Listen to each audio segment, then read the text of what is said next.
Right, this is going to be the first episode of the Best Damn League show, period, for 2024.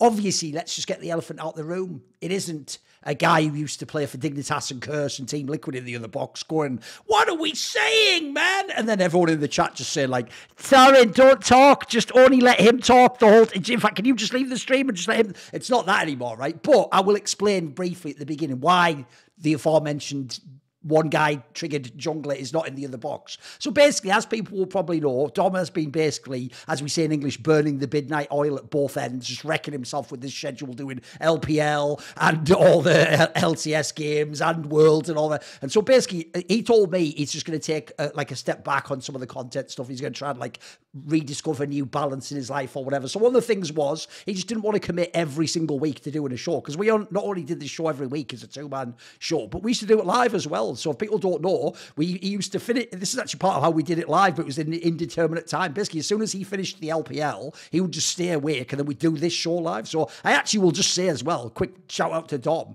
If people don't know, he was also doing this show like at the end of his day when he'd already done like loads of best of threes and stuff. So he actually, fair play to him that he was able to, like, you wouldn't notice that if you watched it. He was doing a great job. So this season, don't worry, he will still appear on this show, but this is where I bring in Zabatine, because what I'm going to do instead was, for now, I thought I'll just try doing like a rotating cast of people, because not that many people, by the way, can commit to doing a live weekly show, etc. So instead, I've got 4 or 5 people, and we're just going to every week or two cycle people in and out. Depending on how it goes, maybe I'll have episodes that have 3 people. Maybe it'll just be 2 for. So I thought for this first one, I've got Zabatine here, who people will have seen on a bunch of my shows. I thought the reason I'd just bring you on the first one and we just start like this is because obviously, in theory, no games have been played this year, so we're going hypothetical and preview. So it's going to be quite abstract, I think. And if people don't know, I often tell them this, even though this goes counter to what people might think, I actually like people who have their own opinion and are a bit spicy, can argue back, and they don't just... Like, one thing I do hate, Zabatine, is sometimes on shows,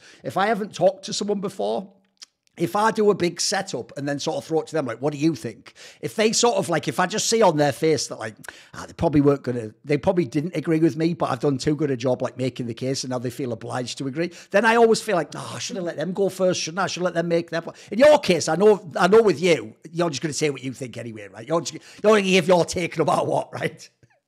Yeah, I feel like, first of all, I wanted to speak about the Dom situation. Yeah. Happens to me last year. I think it's something that people might not understand. His league is getting a little bit older than what we thought. So we've committed year after year. You know, it's like one more year and one more year. And I feel like everybody that started, like I would say 8 to 10 years ago, probably deserves a break. I've took mine last year. I've watched much less LEC. And winter and spring last year, and it felt very good. And so, since he's committed to do LPL, which is a full-time job, I completely respect his choice. As per arguing with you, don't worry. I've always tried to make a case for what I think is true. I don't really care about being true myself. I just want to, seek truth. So let's try to jump into it. Yeah, let's do it. So what I thought we'd do, we actually did the same format last year on Best Damn League shows. For the first episode, essentially, it's like a preview of the season. So there's a couple of details to mention, but basically what we did is, the way we're going to structure this episode is, of course, we're going to talk about all 10 LEC teams, but what we'll do is we'll talk about them via like a sort of a power ranking before the split, as it were. And the reason I say power ranking is we're not really actually trying to sort of like think we can predict who. I personally have done it more like, if I had to guess how good these rosters are, here's what I think they would be like today if they played the match, for example. No one knows. And actually, one thing me and Zabatine was talking about, he'll maybe even address angles of if he thinks certain teams can make drastic improvements or they'll be good at the beginning at certain. There's a whole bunch we can do. One thing to say just before we start is there is actually a small format detail some people haven't noticed, because if you notice how Riot puts things out now, like, they tend to sort of bundle all these things together, and I know people don't read the fine print. So what they changed was, before the split was like the BO1s into the groups that were the BO3s, that were 2 separate groups, and then you go into the playoffs, which was just top 4 and best of 5. What they've done is they've sort of combined the best of 3 groups and the best of 5 into one. So if you look, it's after the best of ones, the first 3 weeks, you go into just a big double elim bracket, but the first 2 rounds of the bracket are the best of 3. So that's how it's similar to groups before. And then once you get to like the top 4 sections, it's almost the same. It's just, instead of having 2 groups, you have 1 group here. Then you have the best of 5. So it's not too dissimilar. I'd actually say overall, it seems like a better tweak. Like, I did think before, for example, one problem they had was one of the silliest things they did last year was they called, I mean, I noticed they still do it, but they call the best of one part the season, which is just a nightmare because we call the whole circuit a season. And then obviously before the playoffs part, I noticed people used to, once you made Group C, you'd made playoffs, sometimes just like colloquially, you know, just so I feel like this just solves some of the problems. I don't think it's that massive a change as far as I can tell. If anything, it just means that you don't get screwed over by the group selection part. That's about it. As far as I can tell, it's the same format. Do you have any thoughts on that? Like, what did you think of last year's? What do you think of this change? I think last year's format was terrible. You're not a fan of it, are you? Yeah, Troy. I still don't understand. I do get the point that we have second division and we have EMEA leagues, and then we have the LEC, and so the schedule is very tight in Europe overall. But the fact that we don't want to scatter the amount of matches over the weeks, to have high quality series every single night or like 5 times a week, to have much more matches. Oh, you'd like it to almost be like LCK or something, or LPL, which exactly. You have loads of matches. I would like to have this since many years, because I really don't see the value of having these whole lines of BO1s, you know, in a day, and then suddenly you shift to BO3, which feels like, you know, half-assed competition. Yes. And sure. Some have BO5, so the good team have BO5, and the bad teams have less chance. And it's like, it doesn't fit in the amount of time that Riot has planned for it. Therefore, a lot of matches have to be thrown out of the window, which I think are valuable training for the region. So I really don't like the fact that because we are set on having maximum 3 days of LEC a week, we have a worse league. And that's something I'm not really okay for. Okay, I see where you're coming from. You had 2 different angles there, because I thought at first you were doing the coach thing and you just don't like the setup overall, but also you don't like the angle. I agree with you, by the way. I'll just say it this way. One thing I've never really understood about LEC/the ULCS, and the same with NALCS and LCS when it was called that back in the day, is, I mean, I do in a way cynically. Like, if people don't know, here's a trivia detail people probably don't know if they're a new school fan. Back in the day, there weren't even separate Twitch channels. There was one Twitch channel called Riot Games, and actually both of them, the ULCS, just were on the same channel, and the point was, the ULCS essentially ran, and then the NALCS piggybacked off it, and it was almost like a Twitch host. It just took the viewership and ran with it through the night, and that's why, famously, EU fans watched NA, but NA fans often didn't watch the EU one, right? The problem with that, obviously, is then you've only got one channel. You can't have them both at the same time. But I have also always been annoyed that if you ever listen to how Riot messages it publicly, they do talk about each region and league like it's supposed to be a separate thing and a separate product. But as we're suggesting here, the reason why the LPL and the LCK do that format is because they do act as though they're the only league in the world. They just act like, right, you're here to watch the LPL, so let's have all the teams play basically most days of the week. And then during the season, yeah, it's full on. Let's have every day or two, let's have a match. Let's have some games going. I do find it kind of whack that we do kind of still make it like, oh, just wait for the weekend, that's when LEC is. Like, there's not really a reason for it though. Like, as far as I can tell, if you timed it right, I mean, you know this, like, all the European sports leagues have done this. Like, when I was a boy, yeah, every game was on Saturday if it's football. Now you have a game on Monday, a game on Thursday. They schedule it appropriate. So I agree with you. I actually do think we're sort of wasting half the week. We could just, like, you know, when everyone cries every year, like, there's not enough tournaments. Like, we've got loads of time. We're not using it. We're just sitting waiting 4 days for the matches or whatever, right? We have 2 days off. I think it's Tuesday and it's Friday because they are. I said no, it's Monday and then there's second division on Tuesday, I think, and Friday or something like this. I still think that we can display LEC on days where we display the second division. Or do you think they're trying to purposely make them not cross over? They're trying to make it so that someone watches LFL, then watches like BDS and Carmine Corp and LEC. Is that the logic, right? Yeah. I think that's the case. And I would say between LEC and, I'm going to call it LFL, but EMEA leagues in general, I see the point of having specific days for the weaker league, because otherwise nobody's going to be willing.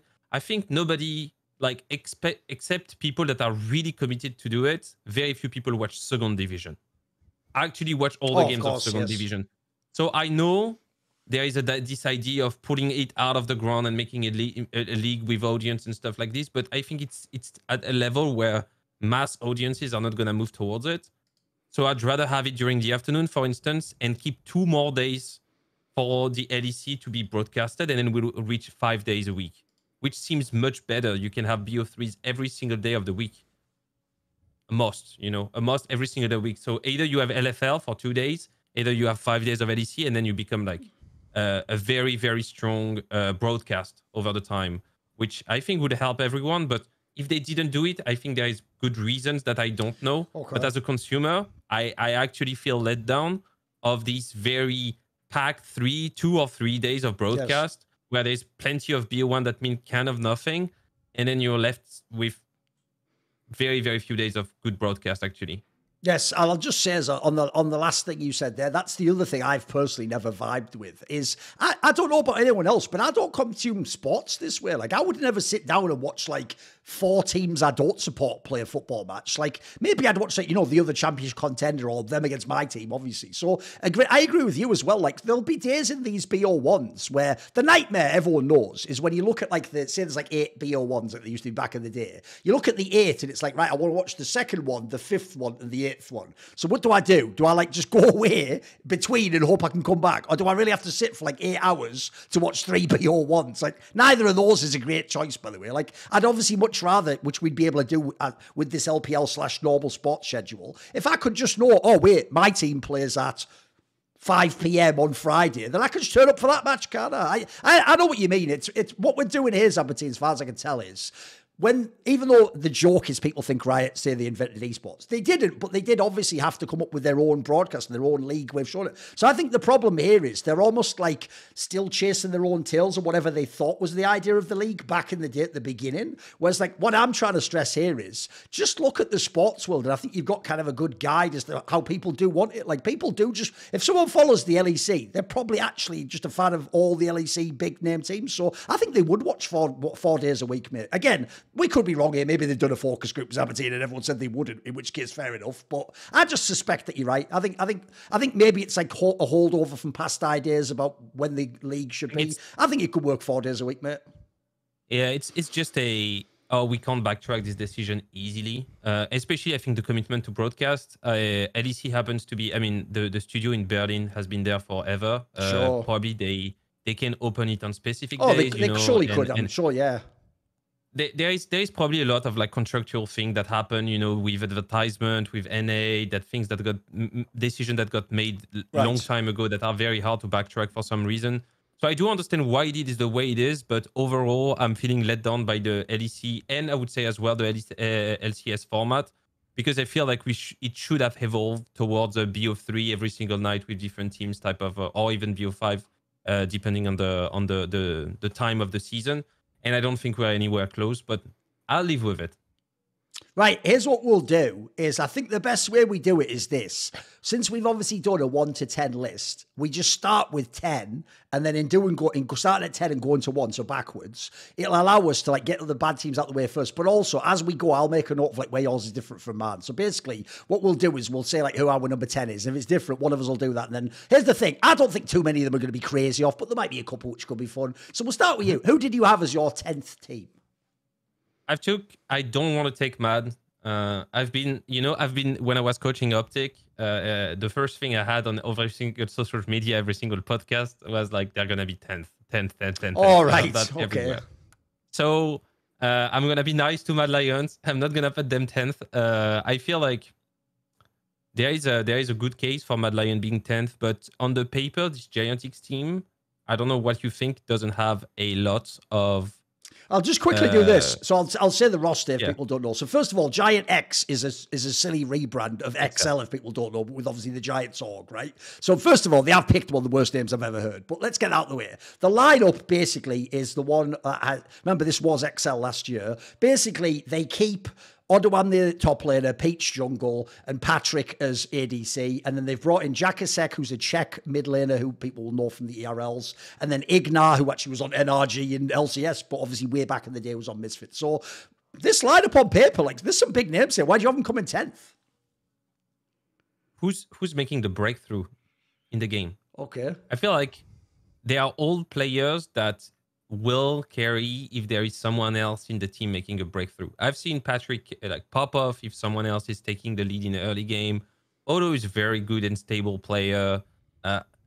Who's making the breakthrough? Like we have other teams in the league that are able, they have very good breakthrough players. Like in the case of SK that we'll speak about later, they took Niski to enable Exakick, and they have this weak side top lane, very identified, very simple game plan, but they have exactly the players to do that.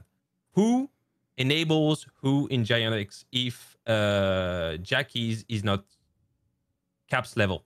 If he's not like a season 1 humanoid level, like you need a first year on par with Elioya, Yike, Caps, humanoid to be able to push this roster at heights where the carries are actually gonna play the game. Otherwise, it can be a team that kind of does nothing and bleeds through the whole season. And I'm very afraid of mid laner starting in LEC. Nobody in recent memories have had a good starting split in LEC as a mid laner. You think about Rika, you think about Nuke, you think about Vitio, you think about... It is the hardest thing, man. So that's why I put them 10th. I'd see what you mean on that one. Put it this way, spoiler, I had them 9th, so I wasn't too far off on that one. It was like, 9th, 10th, basically. But spoiler, we're both saying they're not going to make it past the group stage. Like, we're not good. And I have similar reasons why. Like, first and foremost, I don't really know that much about the Jackaset guy. Like, he wasn't someone, by the way, that was hyped to me. Like, one of the things I go off, I don't watch all the RLs. I watch some of the big games. I watch the EU Masters. But when I go off is, what am I hearing? If a name doesn't come to me, that's a bad sign, guys. Like, I'll put it this way. I remember people, when Fnatic signed Noah, telling me behind the scenes, like, this is like the secret best ADC in Europe or whatever.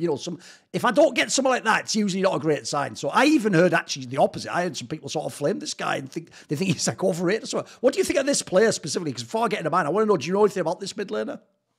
I have, I'm the same as you. I haven't watched I watched the LFL. LFL, LEC, and some LPL, LCK is already a lot of time spent watching League.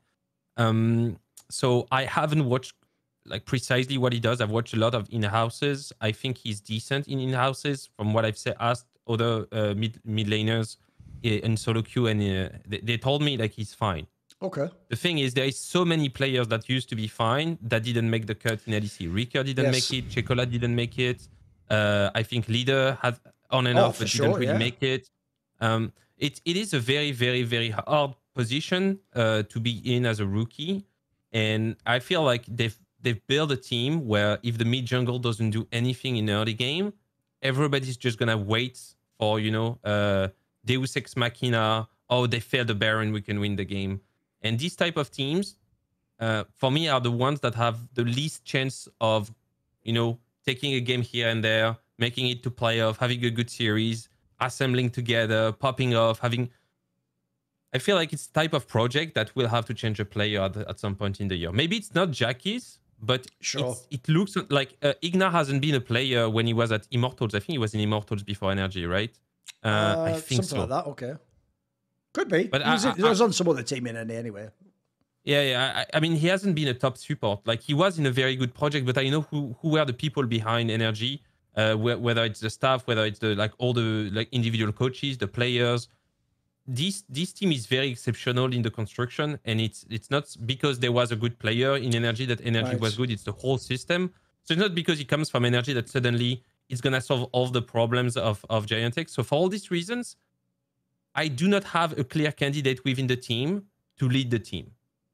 Yeah, Odo is on an island. I'm in a similar spot because my biggest problem with this team is the two obvious good players are Odoamne and Patrick. But you look at them and it's kind of like you were saying, like, first of all, on the Patrick one, he's always been good, but he's never been the best ADC. So it's not like we're going to just it's not like this is fucking prime upset. It's like just build the whole team around him. So that already means that's not going to make us number one, Patrick being good. Then you've got the whole angle of like the Odoamne one's the angle that actually kills me because I think Odoamne is brilliant. But one of his biggest strengths is to be the fucking weak side and allow the mid and ADC to carry. So I'm with you. Basically, if you look at the construction of the team, if the Jackaset guy isn't really good, or you can't get another really good mid lane, I don't know how this team wins games. Remember, guys, even though last year was a bit of a weird year, and actually there was quite a few teams with sort of like okay mids who were having good results, that's the outlier year for LEC. Like, LEC historically is not only mid lane, it's jungle mid. That's like the most famous duo in the fucking region. And quite frankly, if you look at this team, admittedly, without knowing how they'll play, this looks like it should be one of the weakest jungle mids, or one of the least impactful, or these won't be the stars. Like, I don't know what you think about the Peach play. I'll just say this. Even though they made a final, so can't say total trash, I didn't really know what he did when he was in the team last year, mate. He looked a bit like he just had a couple of champions he played or something. I don't really get the hype on this player. Like, I don't really know why he's in the team, really. Like, think about some of the names that aren't in LEC. What do you think of the Peach jungler? I have a the more the time goes on, the more I have an issue with just straight importing Korean players when we have no. I think it was much more legitimate in 2015 when we didn't have like the Challenger Series system was way worse than the Herald system. No, with the EMEA leagues, I think very few teams have an excuse, like a specific case for not hiring an EMEA level jungle or any type of players. I think he's fine. I mean, he's fine. Like, he's not Razork, he's not Elyoya, hasn't had the impact of Malrang when he played good. Sure. Doesn't have the impact of River, for instance, that River was one of the best jungle. He's just okay. And I feel like it's such a disappointing thing to know that someone in LFL or LVP is stuck because we got Peach. I think we should try to get, European players playing in the European League, if that makes sense, for the sake of the region. We do not have the problem of NA to have to look for multiple years to find a blabber. We have had Elyoya, we had Yike, we have good junglers. Our region used to have pretty subpar jungler in comparison to Asia. I think now we are pretty good in the region, in the jungle side of the map. So I don't really see a point to take a Peach over an LFL or LVP or any EMEA region. Okay, so if people don't know, I obviously am not actually as kind as Zabatine. So spoiler, my number 10, it was easily Mad Lions. Like that was the fastest one I just rushed to fill in, mate, because the problem is, if people don't know these players, basically Mad Lions is very simply described. This is the lineup. It's Merwin, who's a Spanish top laner. Elyoya remains. Then they've got Fresqui, who's a Polish mid laner. Super and Alvaro is the bot lane. And then the coach is Melzet, right? And for people who don't know, basically, the mid lane, bot lane, and Melzet are all the Movistar Riders people from the ERL if you're watching it. And then the Merwin guy is just like another top laner from the Spanish scene, basically. So if people don't know, the story behind the scenes, supposedly, without going into it all, I've talked about it on my other shows, so I won't make a big thing. Basically, I just heard something along the lines of like, if people don't know, because it's no longer called Koi and Rogue, Ibai's now actually with Mad Lions. I've heard behind the scenes, he's basically like Elyoya's boy. And then they decided to do this team, in which case I've heard like the Melzet coach guy is like a friend of Elyoya's too. And so they basically made like a Spanish team plus the Movistar mid laner around Elyoya. And quite frankly, I get the vibe. The main reason to do this is it's Mad Lions, we're Spanish, the Ibai angle, and, Elyoya is the most popular Spanish player. I don't genuinely believe, Zabatine, here's how I'll set it up to throw it to you. I don't genuinely believe someone sat down and either one, thought this was better than the old Mad Lions lineup, or two, ever thought, this will be like top 4 in the LEC. Like I said, there's reasons I can see why you'd make this team, but like, I get the feeling even they know this team probably is a big gamble. Like, you're basically gambling on the existing synergy of the Movistar Riders players, right? Aside from that, like, there aren't names here. Like, aside from Elyoya, who remains, I haven't really got a reason to be hyped. Like, what do you think about this team? It's the hardest to give an opinion on. It's the hardest. This team, the thing is, it's worse than LFL KC, right? Because they lost 2 KC. And I think, for instance, KC improve at least in the jungle side. Sure. ADC is a debate, but I think on the jungle side they improve drastically. When you go to ADC, usually you try to improve. So a team that cannot beat KC LFL moving into the ADC is scary. Now, the format that we mentioned at the early part of the podcast can be something good for Mad Lions, because a team that has some systems, even the most basic systems, is much better in the first 3 months of the year than any other team, right? Even if you have superstars, that's why, like, for instance, Heretics has chances to be better early in this year because they will have pre-existing systems. Synergies, that know each other. Sure. So for this, because what happens is after 4 months, because you end your season in August, like most players end the season in August. So between August and January, they watch anime, they play solo queue, they become little gremlin that don't think about macro at all. They forgot how to play a Drake or what vision is. They come back in LEC, and the team that has the guts to say, no, guys, we recall we're just going to play Baron here and we just play kind of clean, wins games. Mad Lions can be that team that surprises everyone and creates kind of a dynamic, a momentum through like short-term wins. So that's why they have kind of an X factor to me. because these players will not have fear. They know on the paper they're bottom. I think Giantx has a lot of fear. It's a project that should have been a great project that became a meh project. That now is kind of a not that great project. Mad is okay, guys, we should be bad, but if we win, we have a whole country behind us. So I think for these reasons, Mad has a chance to actually surprise everyone in winter. I'll just throw this out there as well. If you look at the champions, the Frescoe, the mid laner played last year, I don't buy this at all. He plays everything, mate. He just plays everything. He plays like Lissandra mid, fucking Talia, Silas, fucking Orion. Give me a... No, I don't buy this. Like, I'm calling cap already, as the Americans say.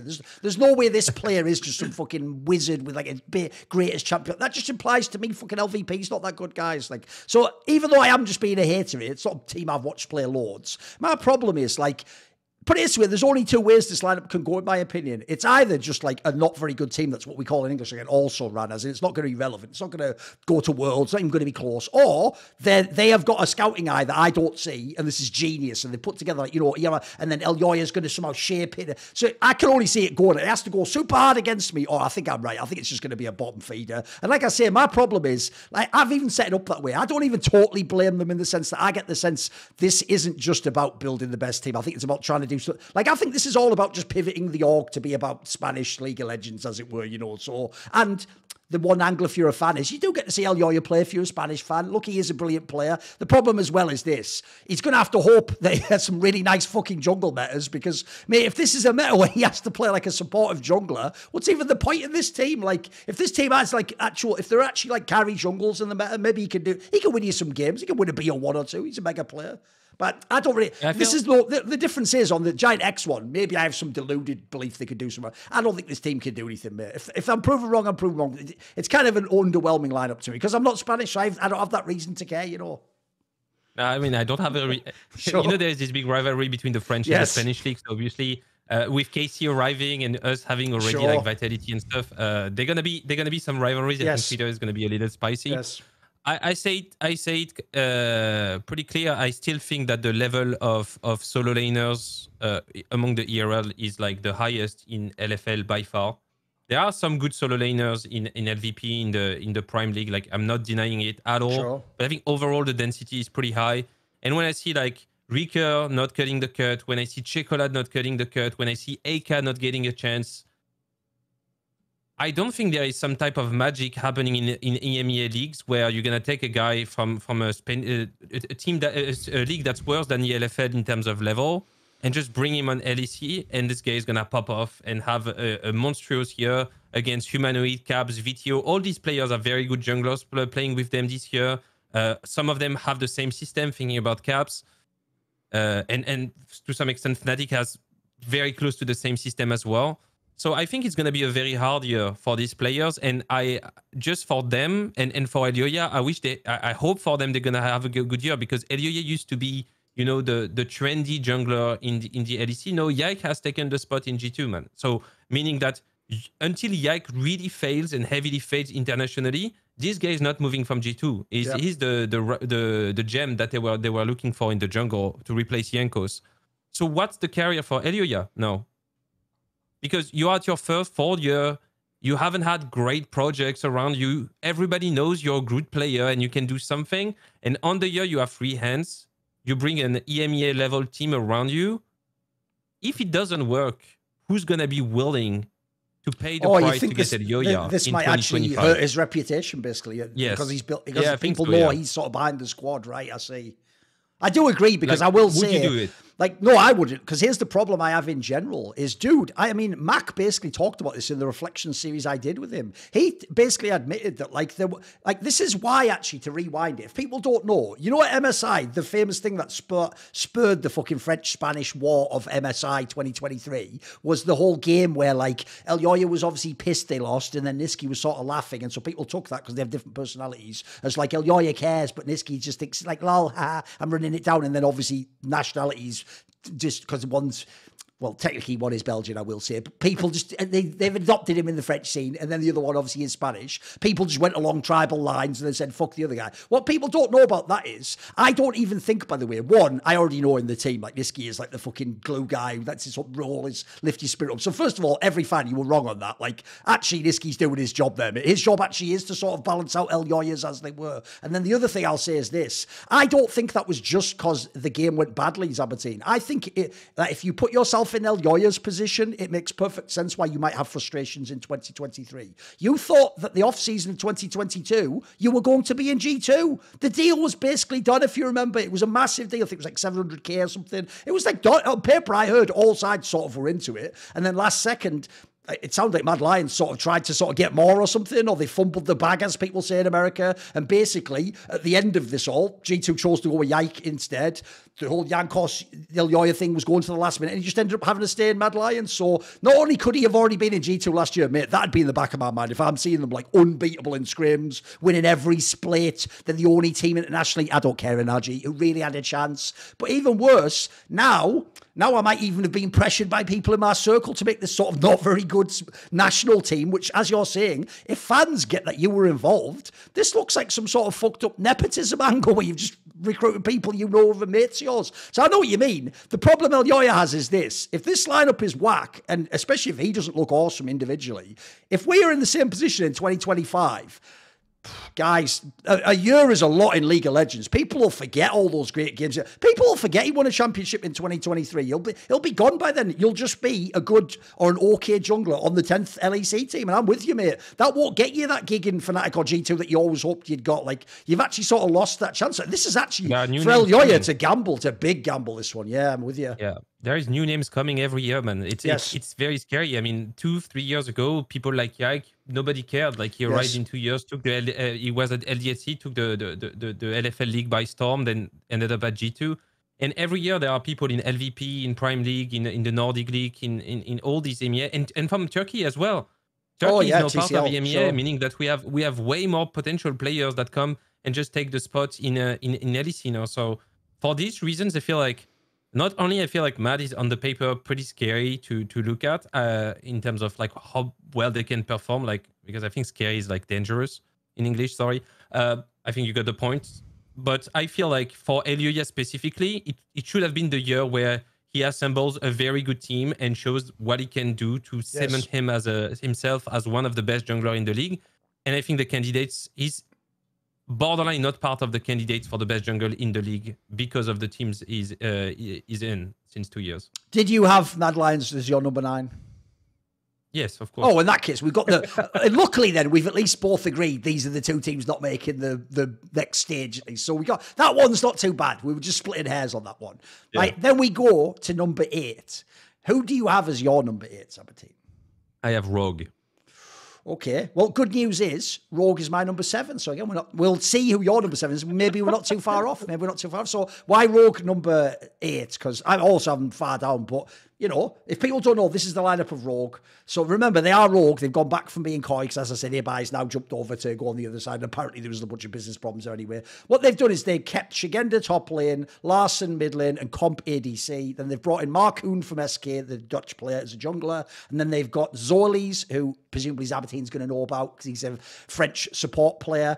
And Freddy122 remains. Like, aside from that, you know, like another team that's keeping a similar course. So why so low on this one? Because obviously people will know a few years back, Rogue used to be perennial contenders, top team. So why so down on this new lineup? I think I'm wrong first. I want to say that. I think I'm wrong with Rogue. I think Larson will never stand that low. I think this is a player that will...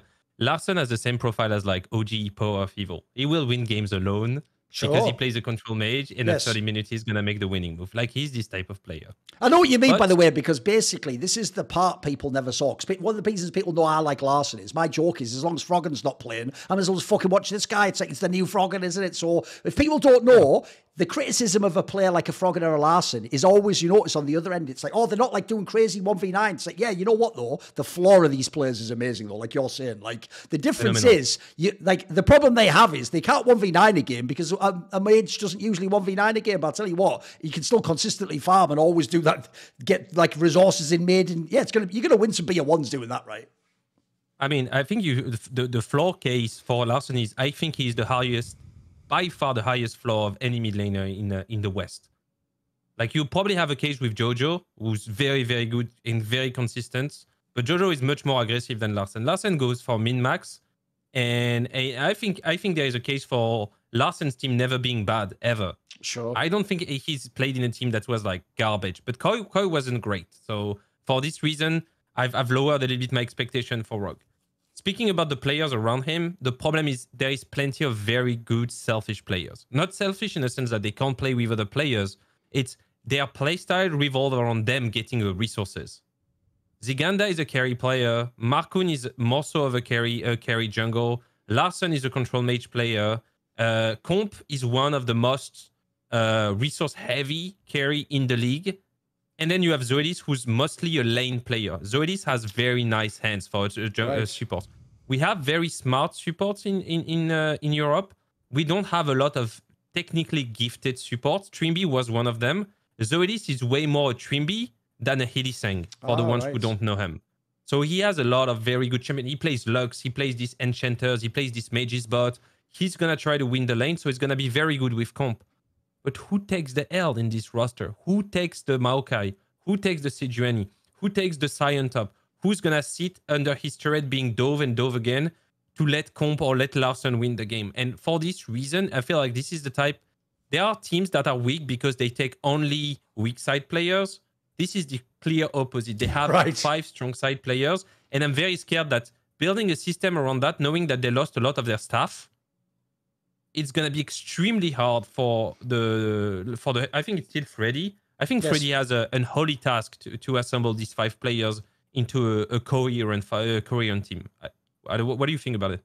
Oh, no, I think that this is one of the reasons I have them 7th, mate. I don't have them that much higher up than you, because even though, like, I'm with you on the Larssen point, I actually think that player, I can pretty much guarantee he's going to play well. Like, the joke of his style is it just works in pretty much every team. It would almost work plug and play. And I also do think he was just really good last year. Like, I think he was the best mid last year. I don't really care what anyone thinks. Like at the end of the day, Caps didn't always have to be that great. Nook was, like, good for what, like a split or something. Like, there wasn't that many contenders at that point. Humanoid was kind of a bit whatever. So to me, Nisqy Larsen's great. Oh, yeah, that's right. Nisqy, especially at the beginning of the year, was very good. Actually, in the winter, he was awesome, for example. The problem I have is, basically, if people don't know, I may as well just re-run the fucking Elyoya speech I just did. Larssen had his chance to go to a fucking big team. People might not know this is actually a story that the guy who wrote it, that Portuguese guy, did fuck up, where he originally reported that Larssen had, like, signed to stay with Koi at the time for, like, 4 years or something. But actually, at the time, that was wrong. He was, like, still pursuing his options. And at the time, the story in the off-season was he was definitely going to leave. People said, actually, he was definitely going to some other squad. In fact, I heard, if you know the actual, like, big names in the off-season who were all trying to get on rosters, and some of them musical chair style didn't get on rosters, he was often in the lists I heard that they had. By the way, including people like Trimby. Like, when people were putting together, you know, I'd like to play with this person, I heard he was one of the names a bunch of people at AD or Top said, like, let me play with this guy. But somehow, at the end of the off-season, he's just back on the Rogue team. And by the way, probably a worse Rogue team. So that in itself I find really underwhelming. Like, by the way, at the outset, let me just say this right now. Elyoya and Larssen are 2 players I might draft to be in, like, my top 3 teams in Europe if I'm building a squad. The idea they're going to be in bottom feeder teams is a bit depressing to me. So once I get past the Larssen part, the problem with the rest of the team, I'm kind of like you. I actually don't have that many players to flame. I don't know the Zoli's players very well, but I will say, even though Trimby played well in Fnatic, he did look pretty shit at the end in Koi. I don't totally hate on them for that cut. I sort of get why they did it. So I'll give them a chance with the Zoli's player. I will say one angle I will take is, since I recently did an interview with Trimby, he actually said 2 details in there I thought were quite interesting. So one, people always forget that Comp wasn't there the first year. It was actually Hans Sama was obviously with Trimby the first year. Well, Hans Sama, if people don't know, is mega lane focused, and his whole shit's about, like, if you're the support, which playing. So I imagine Trimby actually already sort of, like, understood that style when he came to play with Comp. But the detail I'll shade in is, I actually heard, interestingly enough, despite the sort of reputation Larssen has of, like, he's just CS in mid, Trimby actually said it was more Larssen calling him mid than, like, him just deciding to roam mid. So that's an interesting detail there, because that's one thing I want to see immediately. Like, let's face it, Rogue is Larsen's team.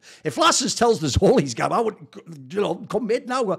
I want to see how that dynamic works, because I'm with you, actually. I actually think the problem this team has is, I don't think any of these players are bad, mate. Like, look, if I'm comparing last year Odoamne to Szygenda, I'd rather have Odoamne. But Szygenda, actually, if you saw him play in the LFL, he was a good player. And by the way, the main issue I have is like you. He should be a carry top laner. Like if you saw this guy in the LFL, he was carrying on like fucking Gwen or Jace or something like that. His problem when he came to the LEC is it looked like they did use him like Odo Amner. They were like, right, weak set, get on now, mate. Like he was just on that shit. It's like, that's not even his game. So I don't know why they've done that. And then I'm with you as well. The problem here is if Larsson's farming the fuck out of mid and then comp is like super lane focused, how are we going to carry through top lane? So at this point in time, I'm with you. I just don't think it works is the problem. This is an example of where, like Braithwaite is Aberdeen. If we made this roster, obviously if all the players scaled back in time, if we make this roster in like 2015, maybe they should use their hands and they could win some games.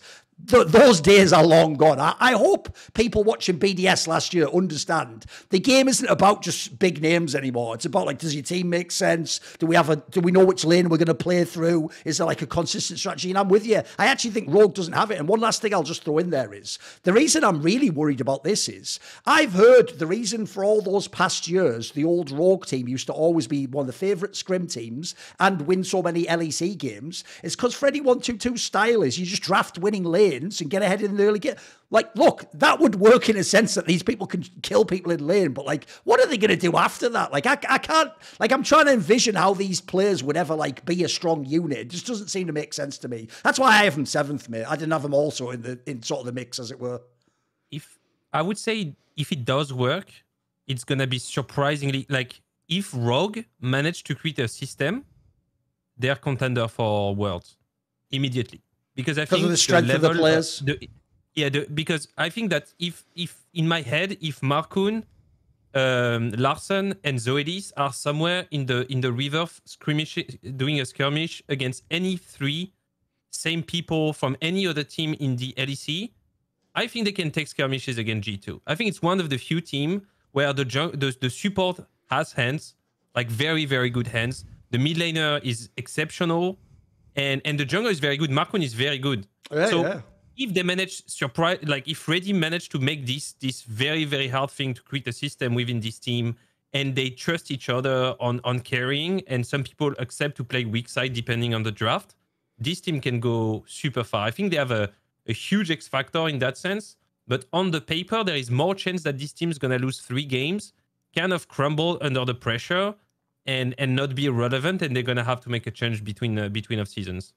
By the way, for the Markoon one, because I didn't mention that much, all I'll say is this. This is why I like of everything I set up. Markoon is about to play nightmare fucking simulator at jungle, right? This is about to be the worst solo queue game Markoon ever played. Because, you know, back in the days, Aberdeen, in Roman times, one of the things they would often do in the arena as like a horrible way to like execute someone, you probably know this concept, was they would tie to a rope to each of your limbs, and they would get 4 horses and tie the ropes, and they would tell the horses, just go in, and the idea is you just get taught. You see where I'm going here? That is what Markoon is about to experience. All 3 players. Yeah, the whole time he's pathing to the bot. The guy at the top, he's about to go in. He's going to come in now. He's popped the pot. Like, it's going to be a nightmare for this guy. So look, I will say it. He does seem like he's a very amiable guy. I imagine he could handle it personality-wise. But mate, the decisions he's going to have to be really decisive this split, and that's the only concern I have, because I agree with you. I thought he was good on SK, but this is the test right now, mate. If he can make it through this, he'll have to be one of the best junglers in Europe for real.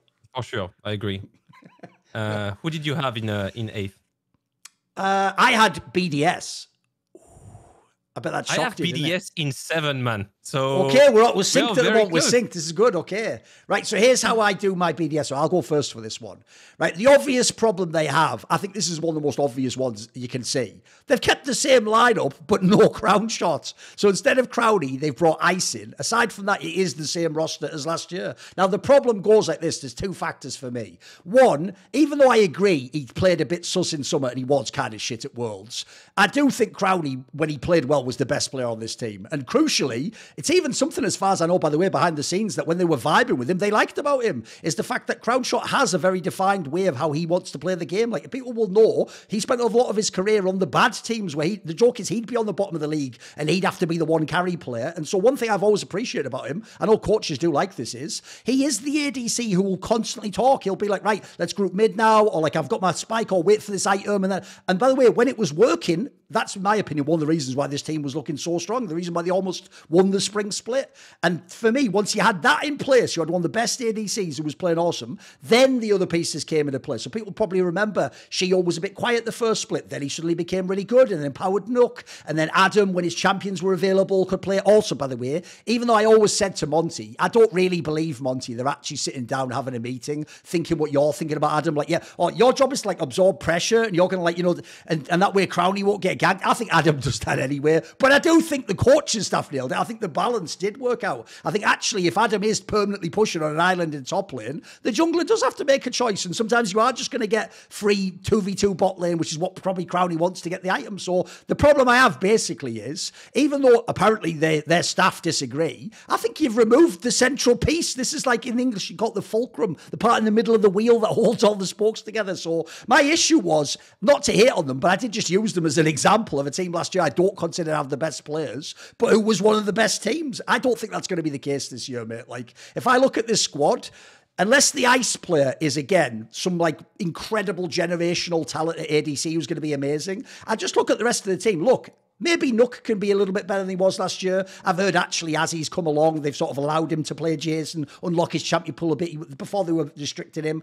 Look, my obvious problem is I've always been a bit of an Adam hater. He chooses to put himself in a box. I don't know why he won't just play normal top lane. And then the main player for me I'm scared about is just Shio, because I thought he was so good in spring, but I don't know what happened to him after that. Like something went wrong with this guy, because to me, he was empowering the squad. He looked really good. And then the last thing I'll say is, I have someone who's been up and down on Labrov over the years, but I thought he played really great last year. It even looked like he sort of took some steps forwards in the game. But the problem again is, I've heard Labrov, a famous thing about him is he's really quiet.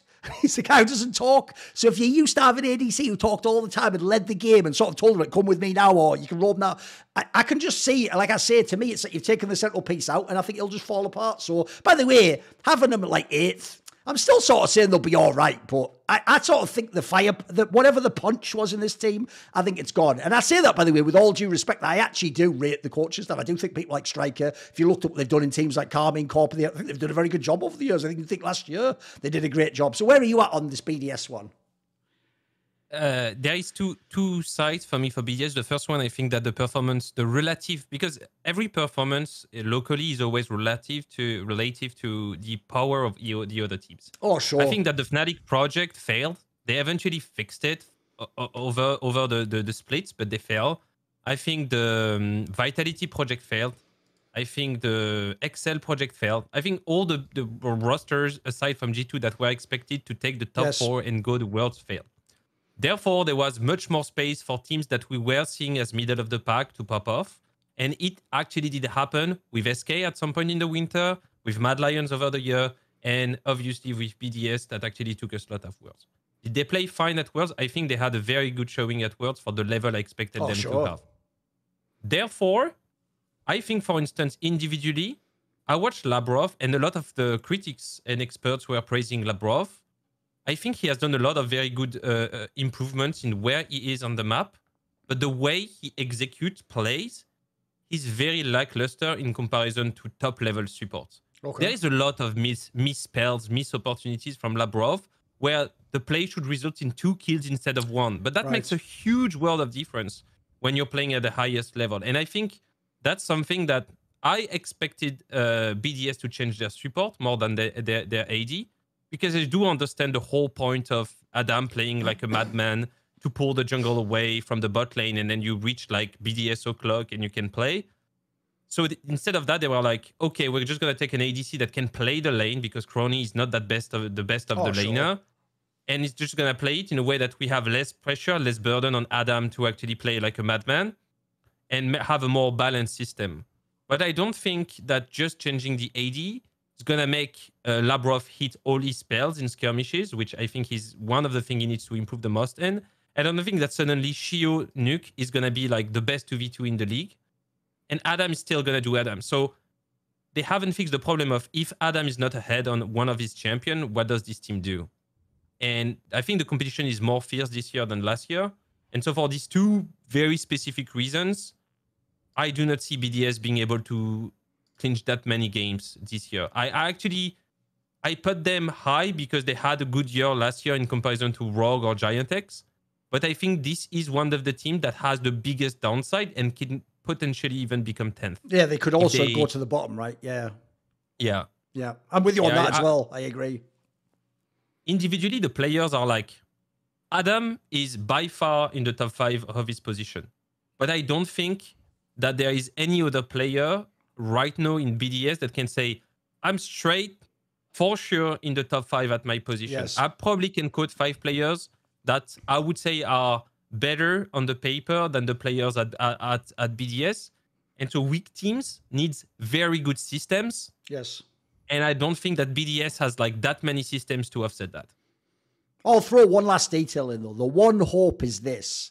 Because of those, depending on who you are, either terrible, cursed, or beautiful, lovely German labour laws, like Crownshot's waiting in the wings. All he is a phone call away, guys. So technically, if the winter split goes bad, they could just tell Crownie, come back in, and if he agrees to play, he comes and plays. So they could also just put back together last year's team. So there is that option available, to be fair. So I'm interested to see if it goes badly, if they exercise that or not. It's the obvious move to do if you try, right? We'll see. I feel like So I'm not a big Crownie fan. I do understand that he is a huge value player because he brings more than his own skill set. But I think that the higher you go, the least important it is that you do more than your job. Do you think he got overrated last year as an individual player because they won so many games? I think last year, especially in spring, he was the best player of the team by far. Right. But the system was a hyper carry. I think if your meta... Oh, yeah, it was also based around his champion picks, right? Yeah. Exactly. Then your Crownie is your perfect pick. But it's the case for a lot of ADCs in Europe in general, that we have like some hyper carry players like Patrick, like Upset.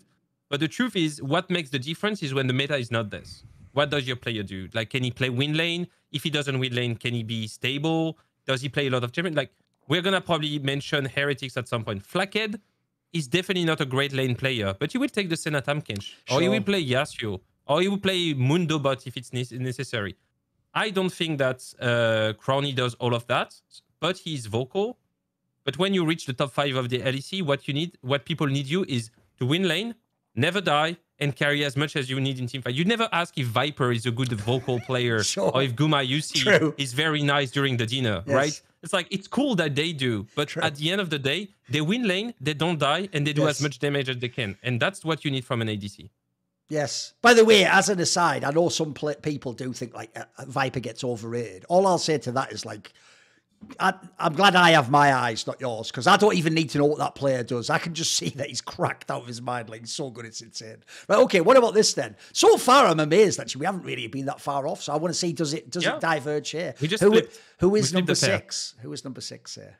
Heretics. Right, now we have already made one, because here's the thing. I almost feel like it'd be better if I didn't, but spoiler, I've gone crazy. I put Heretics number 2. We'll get to why. I mean, there is Go on then. There's an argument for that. I will say, once we get to this point, the list gets crazy, in my opinion. It's a lot easier to say the bad teams, in my opinion, than it is actually, except for G2, who is good. Because the question, who is good, I don't even think, for real, these teams know if they're actually good or not yet, Sabatine. Like, some of these squads, I think everyone's just hoping they are. So, right, obviously, I'm hyping them a bit more. So why have you got them down at 6? What's the concern, maybe, for you here? It's the opposite of Rogue. Rogue has 5 strong sides. Heretics has 5 weak sides. They're not straight weak. Like Jankos, Wunder, Perkz, they're not weak. They usually enable someone in the team, but they've decided to assemble this roster around a utility duo lane. I don't think Kaiser is like super good in lane, and Flakked, obviously, we saw it with Targamas back in G2. He's a player that won't wait for 1.5 item to start like skirmishing, fighting, playing the lane. He's definitely not like the profile of Hansama.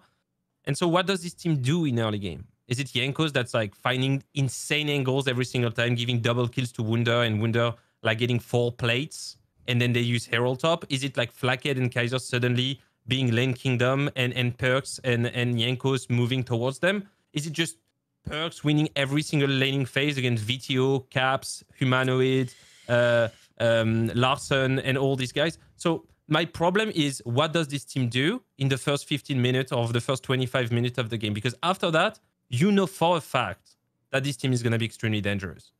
They're going to make the right decision in macro every single time. But what happens if they get snowballed? And there is a huge argument that against G2, Fnatic, Vitality, potentially SK, potentially Rogue, they're going to be snowballed. On the paper, all these teams play faster than them, and they have just better laners.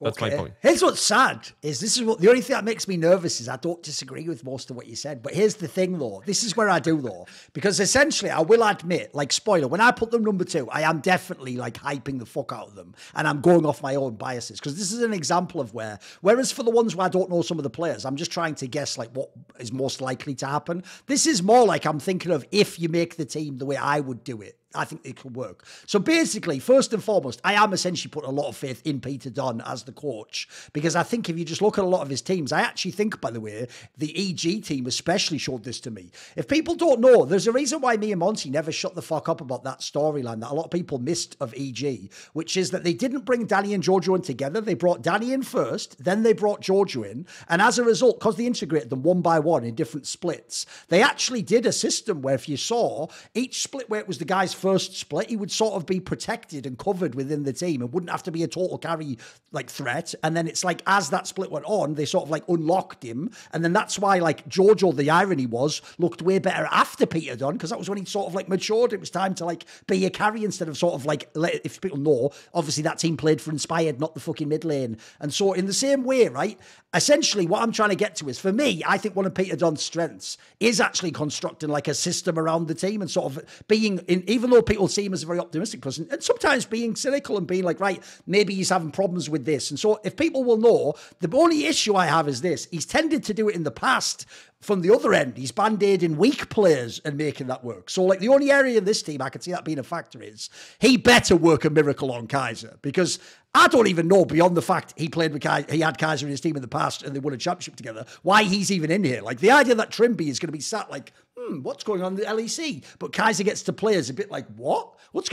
Is there something going on behind the scenes I don't know about? So that's the one player where I need the classic Peter Dunne magic. Then my hope is, and I genuinely hope this, I just hope he tries to like unlock the top side of the map, basically. Because I'm with you, right? If you look over the past few years, because he's played with Upset, Noah, fucking Reckless, yes, Wunder has had to weak side the whole time, basically. And the joke is, it's like the old days of when it was perma weak side, like Renekton's like your dream pick, like that's a carry pick for you, you know. So I think in this team, though, I hope essentially that you're wrong in the sense of like how people see the players. I hope in this team, Wunder is going to be a carry top the whole time.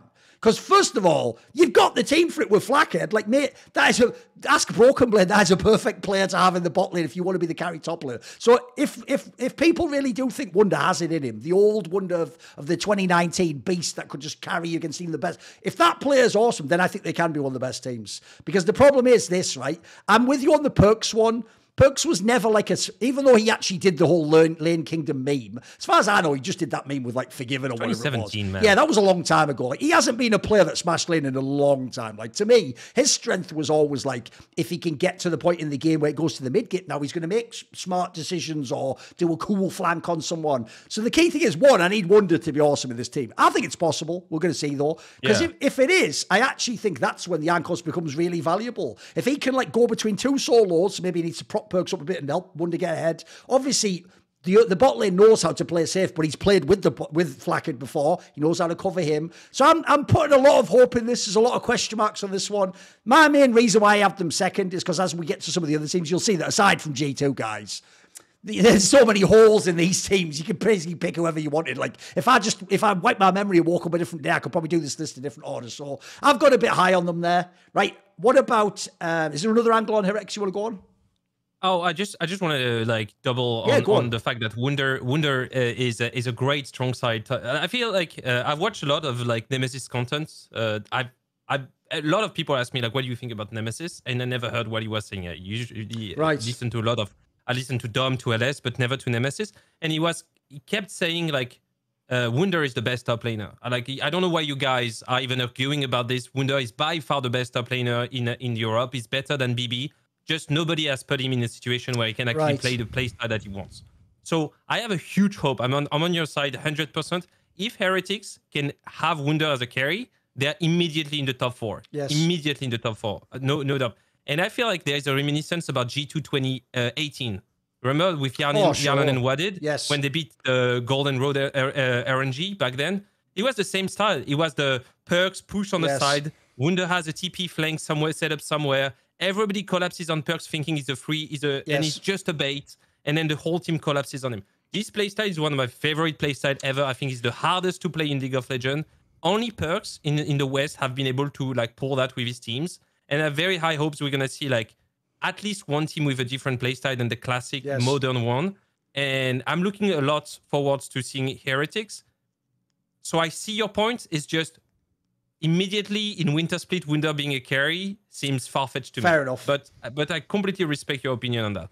Yeah, fair enough on that one. Right, okay. My number 6, actually, I have SK Gaming there. That's who I have at number 6. So, let me see. Where do you have SK Gaming, by the way? Just be above. 5. So okay. they are, 5, yeah. I'll tell you what, since I did the Rex one first, give me your thoughts on SK, then I'll jump on that. Go on, what do you think of SK? SK is this. Oh, by the way, I should actually mention the lineup since people don't know. I didn't do it for the Herex one, but people know. Herex, by the way, is basically like G2 2018 top side. So it's Wunder, Jankos, Perkz, and then the bot lane is Flacken and Kaiser. SK Gaming, they keep Irrelevant, Exakick and DOS, so the top and the bot lane. And then they brought in Isma, the French player's jungle, and then they brought Nisqy over from Mad Lions. So what do you think of this lineup? So I can't really say for Isma because he was not playing in the LFL, and I only watched the EMEA Master. I don't really watch like LVP or Prime League. I don't have the time for that. So I'm not gonna speak about Isma. I'm expecting him to be a serviceable jungle, someone that's gonna play with Nisqy and move around the map with him. SK is the prime example of, oh guys, we don't want to ruin ourselves spending the highest amount of money for players that have like a lot of upsides and downsides. We're just going to cater to a very simple game plan with a defined weak side top laner, a bot lane that you know have the potential to carry as long as they have the map pressure on their side.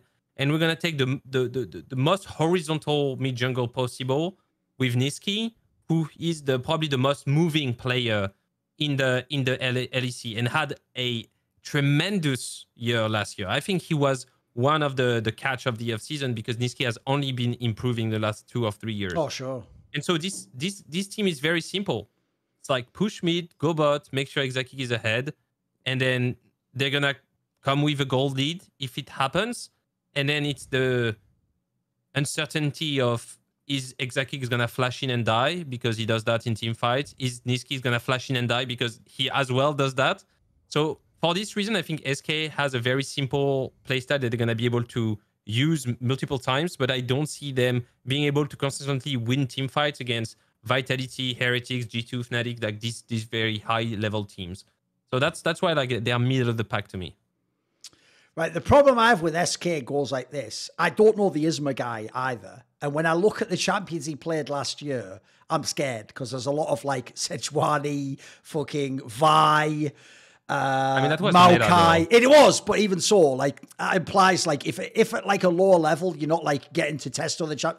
I don't know. That's a bit. It makes it sound like you're more of a supportive jungler. So the issue I have is obviously classically you want Nisqy to be with a carry jungler, don't you? Like my joke in the last year, by the way, Zampatine, was when people had those scuffed rosters last year. I was like, this is the trade I would make. I would just give fucking El Yoya to Larson and give Bo to Nisqy. I think those were the play. That's how you make those two synergies like super strong. Like I can imagine, mate, Nisqy would make both the MVP of the league. He'd be fucking amazing. I can imagine them just synergizing so well. So the only thing I have a problem with is I just hope this isn't a supportive jungler because I feel like you've wasted Nisqy if you've done that. Like one of his core strengths is what he can bring out of that aspect of the game. Then I'll throw this in there, which is people will know the Irrelevant guy really did just look like for most of the year, like, right, my job is play weak side, but he had that wicked like Jax that he had the whole time. Like he had the odd carry champ he could play. So I feel like there is more there. The problem again becomes if it's a spot of jungler, is he ever gonna get to play a carry top? Is he just gonna be on Nard, Sion and shit like that, right? Because this team looks, quite frankly, like all the fucking resources are into Exakick again. It's like Exakick better be like top 3 ADC, otherwise they're not going to be in the mix. Like if he's really amazing like he was in the winter split of last year, maybe they can do something. The other angle as well is like I I don't know the personality of some of these players too well. So that's the other reason why I'm a little bit like, I'm not as high on what Nisqy's going to bring, because I actually think Nisqy, from all the teammates I've ever talked to, sounds like a really good, like I say, he's like the one that everyone's friends with and brings like the positive attitude and doesn't have doesn't have a negative attitude, doesn't have toxicity within his game, etc. So that can be good, but you've got to have the right person. In the same way as you can't have like XL last year, apparently, if people don't know, was like all people who were like all negative and nobody fucking, no light, basically. You can't have that, but you also can't have it like one guy just like that and then the others are all quiet or wait. So I just don't know the dynamic of the players is all. So I don't think you're going to bring anything in that regard. I think Exaki really wanted to play with Nisqy first. Oh, right. I think that this roster has been assembled around the idea that the players really wanted to play together. Like Nisqy even said, I never want to play in a team where the 5 players don't want to play together and just improve together. So I think it was a huge argument from SK saying, Nisqy, like, we want you here. You're not your second choice. You're not your third choice. You're our first choice. So for this reason, I think the whole mindset, I think, irrelevant. I know him a little bit through VTO, who worked with him in Misfits, one of the nicest guys, apparently. Yes, sure. So it seems to be just a bunch of great, I know exactly a little bit. A bunch of great guys that are just gonna try the hardest, and they are all they're all still grinding the game, right? And that's a huge argument. They are not tired because it's the winter split. Sure. They don't think like winter split doesn't matter. So I think SK can have a good showing. On the thing of Nisqy empowering the jungle, I think he can do just moving on side with the jungle and not really play with him. But I would say, I think that does Blabber has the Wolverine meme. Do you think Blabber still has a picture of Nisqy on his bed shelf? Oh, because I feel like by the way, Nisqy was the best. Just because you're French, ever. He means the Wolverine one where Wolverine's like longingly looking at that picture. Oh, Wolverine, exactly, you're referencing that because obviously the joke is like Blabber never looked as good as when Nisqy was with him, right? He never, right? Yes. Yeah. So I see where you come from. I just feel like Nisqy can play carry, he can play 4 side lanes, and he can play for the jungle. Yeah. He's showing at Worlds, especially against Xiaohu. Yes. Was phenomenal.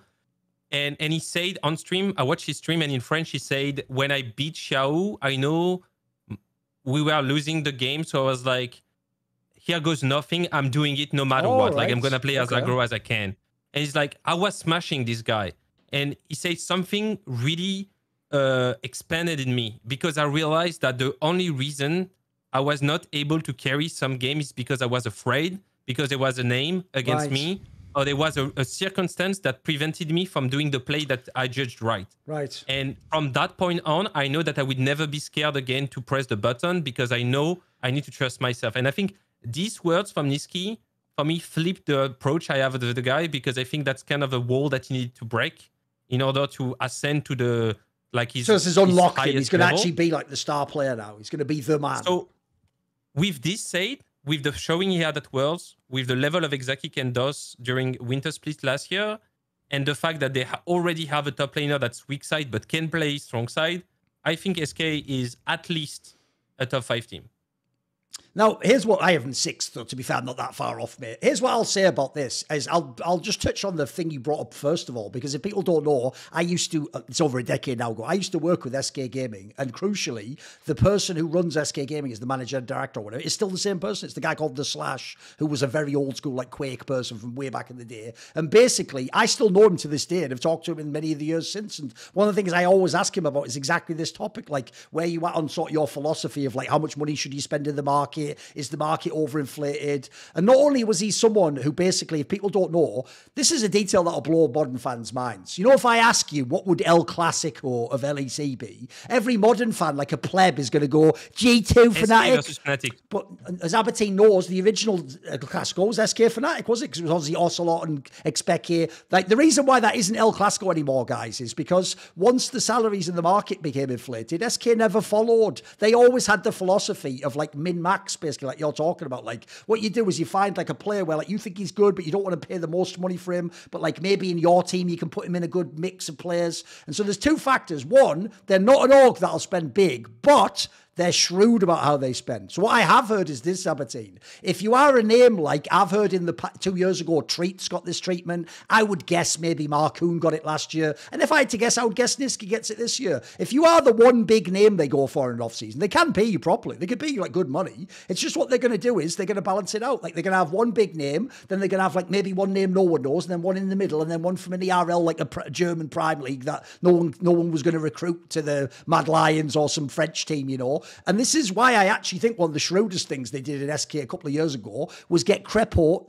For obvious reasons, they don't make it a big deal, but he's like the secret GM, wasn't he? Like helping put the team together, because I'd imagine what they're relying on here is, like I say, it's like Football Manager. It's like, right, you've got this much budget, so like pick your one striker, as it were, and then you've got to just be clever with the rest of it. You can't pick all the best players. So I actually think in general, and I've said this about SK for years now, mate, SK always slightly overperform if you look at what the roster looks like. Like, have you noticed how they're nearly always a playoff team in the old LEC format? They'd always creep in like 7th or 8th.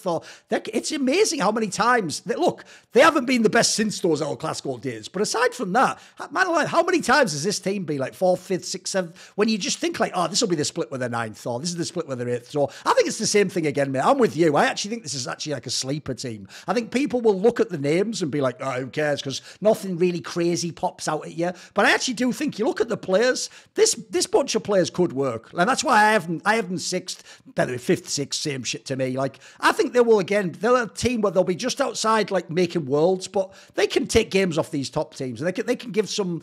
I'm with you as well. If Niski plays really well, that's the game changer in this team. Like if Niski's like top 3 mid, now we're cooking with gas. Maybe now they can be like 4th in the league or something, or 3rd or something. Maybe it's possible, right? Yeah, completely. I agree with you. I feel like people are too excited by names by far. Like having 5 especially you know what I mean. Like the real problem is this is where, as someone who wasn't like a native of league, it was easier for me in like 2014, mate. It really was. Just you could look at the players on paper and go, fuck, they're gonna smash. Like I've learned with many off seasons that I've flunked saying who was going to be good or bad. League now is way more of sort of like a team concept than it is like name value, right? Yeah, I mean it used to be. Do you remember it was, oh, they have Progen or they have XPK. Exactly. They're going to be like top 1 and top 2 already. Yes. And it was the same in NA. It's like, oh, the team that has double leaf is probably going to rank 1st or 2nd, and the team that has Bjergsen is going to be 1st or 2nd. And then the rest was trying to assemble teams that like were lasting 1 year or 2. So no, it's much more about the systems. And I think that SK has been thought with a simple yet effective systems, which most of the teams that we've mentioned so far either have a very complex system to establish, like Rogue, for instance, or have no system at all, such as, for instance, Mad or Giantix. Like, you can't really see Giantix building a system where Odo Amnes suddenly takes Jace and takes the game over, and they're just gonna all wait for someone to carry or make a move. Whereas SK, Niski is gonna do something, exactly is gonna do something. So for these reasons, I think they are contenders for sure. And then if we go on to the 5th one, who did you have as your 5th? It was SK for me. Oh, that was SK for you, right? Yeah. I actually have Fnatic at 5th. So, spoiler, 1, I am a classic Fnatic hater. There's always that. Shade that in, everyone. Just mark that in. Grain of salt, as usual. Everyone take the grain of salt. But then secondly, the other reason why is this. So if people don't know, Fnatic basically just kept the same team, but let go of Trimby and then signed Jun, who, if people remember, used to play in the LCK. He was a Korean support player. So my problem is here. There's 2 factors to this one, Sabatine, which is, I'm not hating on Fnatic last year, but you mentioned it already.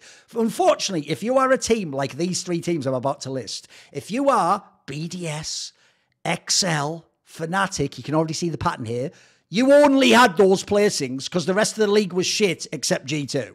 Because like the joke is, that's it. Like aside from that, it was Mad Lions. That's it. Like there's no one else. Like as far as I think a lot of teams, because notice all those teams were in finals. You can't take that roster and think it'll do the same this year. The whole league's changed. So my issue is people forget this. When they made the season finals, that was actually when Wunder was standing in instead of Oscarinin. So actually, with this lineup with Oscarinin, I just didn't see that many games I thought were great. I know at Worlds they did have a tough group because they had to play, it's 3 Asian teams and they would have had to beat one of them, which is a tough ask for anyone in my opinion. But I also thought the problem was I've never ever seen all the players in this team play well at the same time. Obviously, I'm ignoring that they brought a different support. Like, even though it's been a belabored point, as far as I know, I'll just say the truth of what I know from behind the scenes. The only reason Razork and Humanoid still play League of Legends together for now a third year is because both of them had enormous salaries and contracts right before esports winter. And so nobody has the money, or by the way, the inclination to want to just break the bank for Humanoid, who hasn't looked like Mad Lions Humanoid. Like, I'm sorry, even if we all, behind the scenes, everyone says the same thing you said earlier. He can be a really skilled player.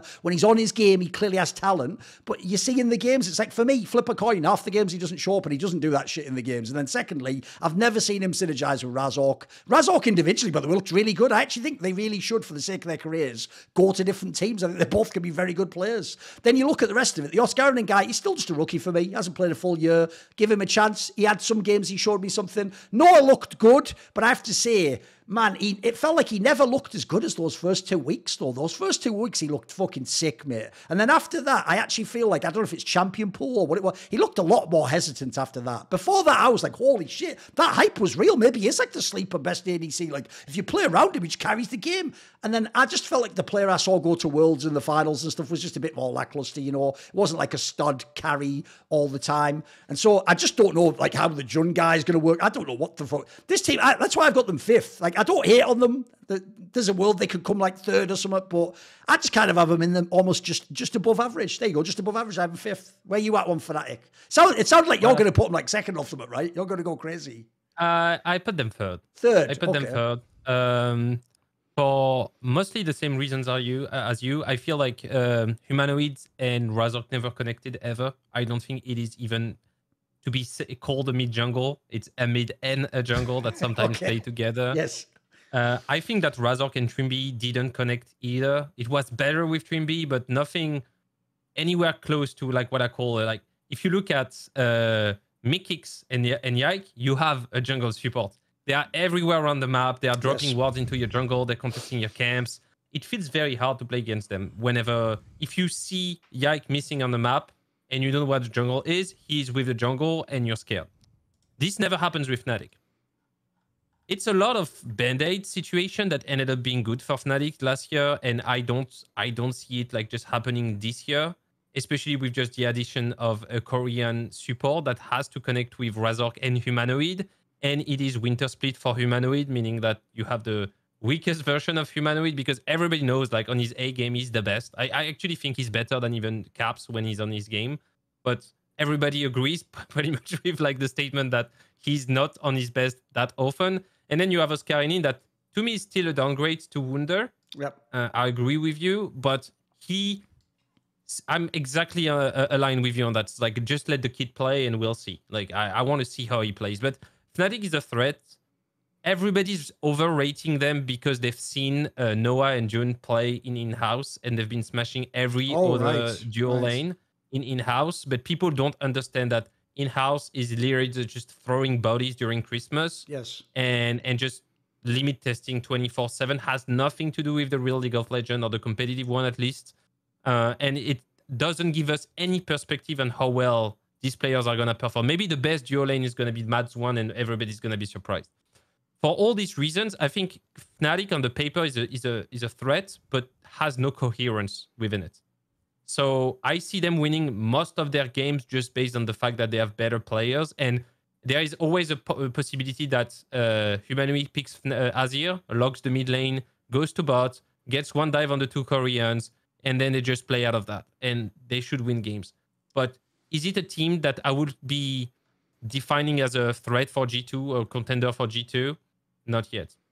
I'll tell you a reason as well that I'm a bit skeptical, especially about this lineup for this year, which is one of the things, because by the way, I mean, you'll see with some of the other content that'll come out soon. One thing I'm trying to do is, you know, when I sometimes do like actually investigative like exposes of like scumbags in esports, I'm actually trying to do that, but about players. Look, obviously I'm not exposing them as scumbags, but I mean, when there's a player that's like an enigma, like a Humanoid, I'm going to go and use like investigative journalist techniques and try and find out like from a bunch of ex-coaches and teammates, like, what's the deal with this guy? Like, you know, how does he play or what does he want to do? And in doing so, I've already started doing the groundwork of that for this Humanoid one, basically. And I can tell you, one of the things that a bunch of his teammates say, two main factors about this guy that make me really worried about this specific roster is, one, they tell me that he is really smart about the game, but not in like a way where it makes him like a leader necessarily, as in, like, he knows what he thinks you should do, and you should know what you should do, but he might not like necessarily like explain to you why, and if you don't get it, he might just sort of be like, this guy's an idiot, and then just sort of dismiss you.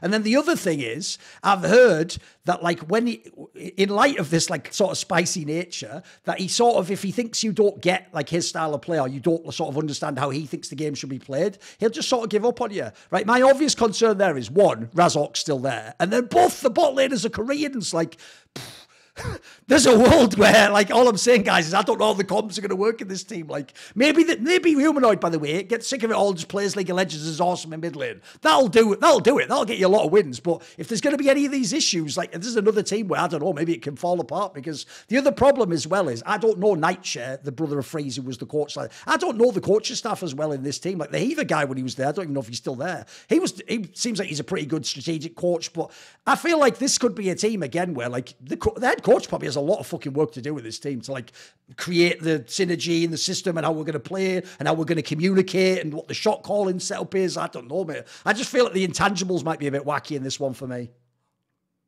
Yeah, it's a very hard team to rate overall. There is no clear starting point. You cannot start with the Korean duo lane. You cannot start with Razor. Yes, Razor's gonna have good showing as well. Like, he plays Poppy, and you feel like he's the carry of the team. So Razor, for me, should have played with Larson or or come back with VCU at some point. I think that would have made like a lot of sense.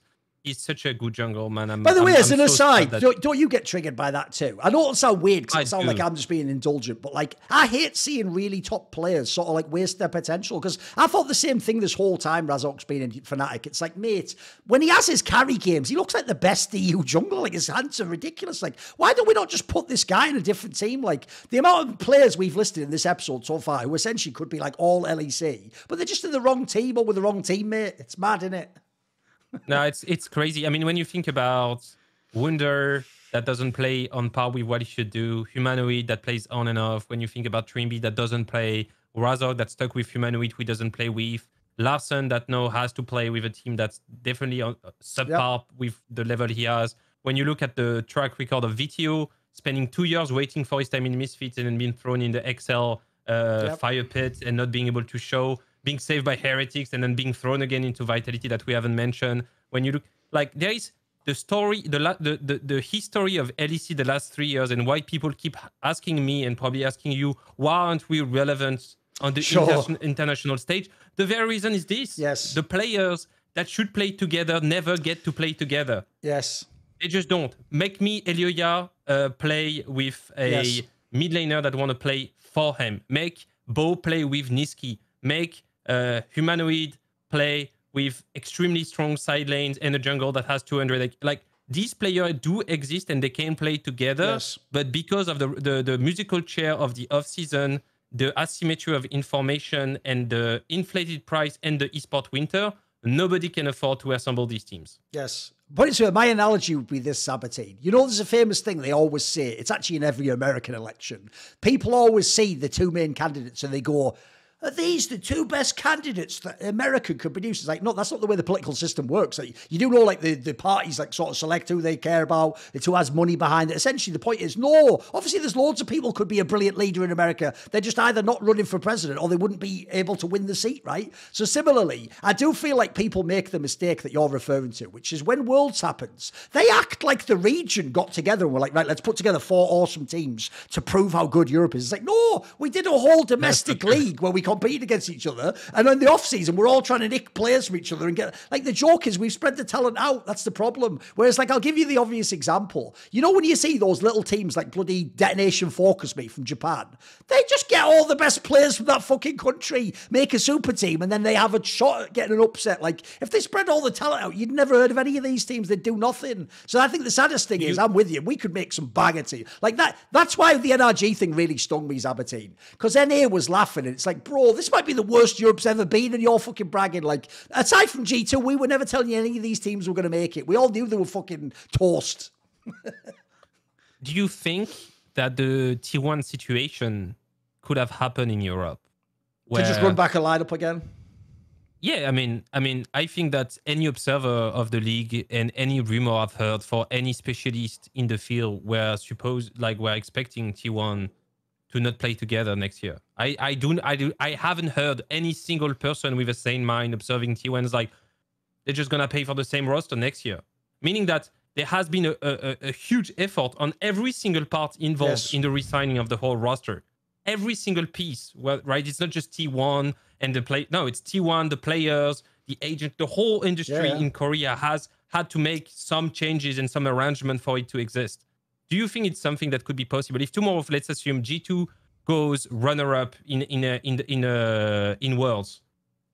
Don't you think do you think that's something? I mean, G2 kept their roster, but do you think that's something that we could see in Europe? Like if G2 win Worlds, do you think they're not going to get insane contracts from NA and just... Oh, no, here's my problem. I think there's two factors. So one is the latter one you just mentioned, which is that it's actually just the nature. This is, by the way, one of the areas I think always that culture will divide the East and the West. In the East, if people don't know, they even have an element baked into their teams where, for example, say Faker left T1. Dude, I'll tell you one thing right now, 17. I predict Faker will never leave T1. He might retire, but he'll never leave T1. I'll tell you why. Because every fan will treat him like a traitor. Even if, by the way, he's been more than loyal. He's won them all the fucking cups. He's played a million years. He could have had more salary. To a Westerner, if you think about how our sports work, he'd be totally justified. If Mbappe wants to go to the fucking Barcelona, everyone would say, do it, get the contract. You don't owe anything to Paris Saint-Germain. Yeah, exactly. Everyone would tell you in the West, be individualistic, do it. In Asia, first of all, they have way more of an idea of I belong to this team, I'm loyal. So I think in the West, the problem is all the orgs would come like you're saying. And if G2 won Worlds, someone would just come and make pick a random player, Yike or fucking Mickey. Someone would just give him an insane offer that probably doesn't even make sense for G2. Liquid comes on the table. And then he'd leave and that's gone. And then the other angle is, I also get the feeling that sadly, because of the success of that G2, the really good G2s years ago, you'll know this, everyone behind the scenes has heard that stupid thing they had in G2, which was the reason it didn't work the third year though, was you've got to always change a few pieces, because if you keep people, they become stale or something. I can see what they mean. I would agree certain lineups that applies to, but I've heard loads of teams, now that's their meta, they believe you have to sort of change a player every year, or that if you keep the same five, they'll just decay or whatever. Whereas the point you're making, I would agree with actually, is that T1 lineup essentially earned a run back. I don't personally think they'll do it and be as good, but they earned another crack at it to see if they can sort of keep it going. But no, I actually think in the West, sadly, I feel like people have gone away from that approach. The best example ever for me, by the way, is I still to this day can't believe Rogue changed that lineup with Odoamne. Mate, after they won the split and top 8 worlds, you definitely give it one. You run it back for one more split at least, if not the whole year. That was a killer, wasn't it? That one crushed me. And they actually didn't retain their veteran. That's mad, to me was the most. It's okay, you wanted to change a jungle, right? Okay, you say Malrang is not gonna go for another year. We're just gonna get a local one. They could have gotten a Yoya or Yak. Would have made a lot of sense. It's we just want to invest local to be long-term winners because we know Koreans go, and usually after some years they want to go back to their country, which is very legitimate. No. They actually went, we're just gonna upgrade. We have to gamble to be better, to be more. And instead of saying we're gonna refine our craft with the existing tools we have, because they're probably not all the sharpest blade at the same time. Sure. They're oh no, we need a different blade. It's just not Odo. It has to be Ziganda. And he went to Ashes. And I was so upset because I feel you shouldn't change. We haven't spoken about G2. I'm pretty sure it's your first and it's my first and it's probably everybody's first. Thanks G2 for not overreacting to too bad international showing, but trusting all the process. There is plenty of things to say about the G2 situation. We could probably make a whole podcast of how do you trust yourself in applying your win condition where you are in the underdog as a Westerner playing against the Asian teams. But at least they stick to their guns and then say, okay, let's give it a second shot and we'll see if it actually can change. I wish more teams were doing that. Overall, before even disclosing the remaining teams, I feel there has been too many shuffles in Europe already. Yes. Oh, that was the worst part of the off-season, mate. It's that's the other thing I also hate. People will ignore this, but I actually think that also limits all the orgs, because how do you build a fan base if the player that I'm a fan of leaves and goes to another team? If that happens, spoiler, I'm now a fan of the other team, not your team. Like, I don't just stay with you. So, like, by the way, I'll give you an obvious example. Look, there's an obvious bias as to what you might agree. But to me, the craziest move wasn't even that Mad Lions let Mac go. It's that they let Nisqy go. Bro, if you have Nisqy, why would you ever let him go? He should have been the face of your team with Elyoya. I'd say that I'd make both of them sort of like the face, and I'd just build around them. Like, you never let a player like that go. Like, that's just silliness, boys. Come on. Esports is young, man. That's it. Like, if you watch a lot of team sports, you know, from volleyball to to handball to soccer or American football or the NBA, is like, if you have the chance to have two key players like this, just make them happy. And if they don't work well together, you choose the one you want to keep. Yes. But I feel like leaving, like, they had three Western class people in the team. They had Nisqy, they had Mac, and they had Elyoya. You can't leave two at the same time. I think it's so detrimental to your organization. Right, so the key thing is Abberteen, if people are keeping track, since we already said where Heretics were, you had them 6th, I had them 2nd, and we all know G2's first. Basically, the question just is it Karmine? It's actually the Sophie's choice of French League of Legends, Abberteen. The question is it Karmine Corp or Vitality you were 4th? Who was your 4th? My 4th is Vitality. Oh, on this one we've agreed then. So, okay, our 3rd and 4th are the same. I've got Karmine Corp 3rd, and I've got Vitality 4th, so which actually is a bit edgy. So, why Vitality 4th? Oh, but I should say the roster. So if people don't know, Mac is the coach, comes over from Mad Lions. He brings the bot lane of Mad Lions, Carzzy and Hylissang. And then you have, wait there a second. It's Hylissang and... Carzzy is bot lane. Vethio is mid lane. And then Douglas, if people remember, was the person rumoured to come into Vitality last year instead of Bo, the Polish jungler. And then they kept Photon as top lane. So... essentially, it's actually a team that has its own synergy because it has the bot lane of Vitality, and obviously they've got the Mad Lions and they've got the coach of Mad Lions, they've got Max. So why 4th for this team, though? What makes them 4th? There is a huge int factor in every single of, like, Hylissang plus Carzzy. If they don't play well, man, they really run it to the ground. Like, everybody knows it. I think this is not no harm intended. No. I'm not being mean. It's just straight facts. They run it down when they don't play well. There is still, like, this question mark around Photon, which he has been showing extremely good performance when the team was playing towards him, when they didn't have Upset. I think choosing Upset over Flakked last year ruined the whole project of Vitality. I think they could have... Because you have to play through Upset's the logic, right? Because you have to play through Upset, and then you change the playstyle that Perkz and Bo were going to Photon, and you are like, this is the only team that was actually carrying through topside in the league, and it seemed to be working. And decided to get the only player that you have to play around, otherwise your team is absolutely not working.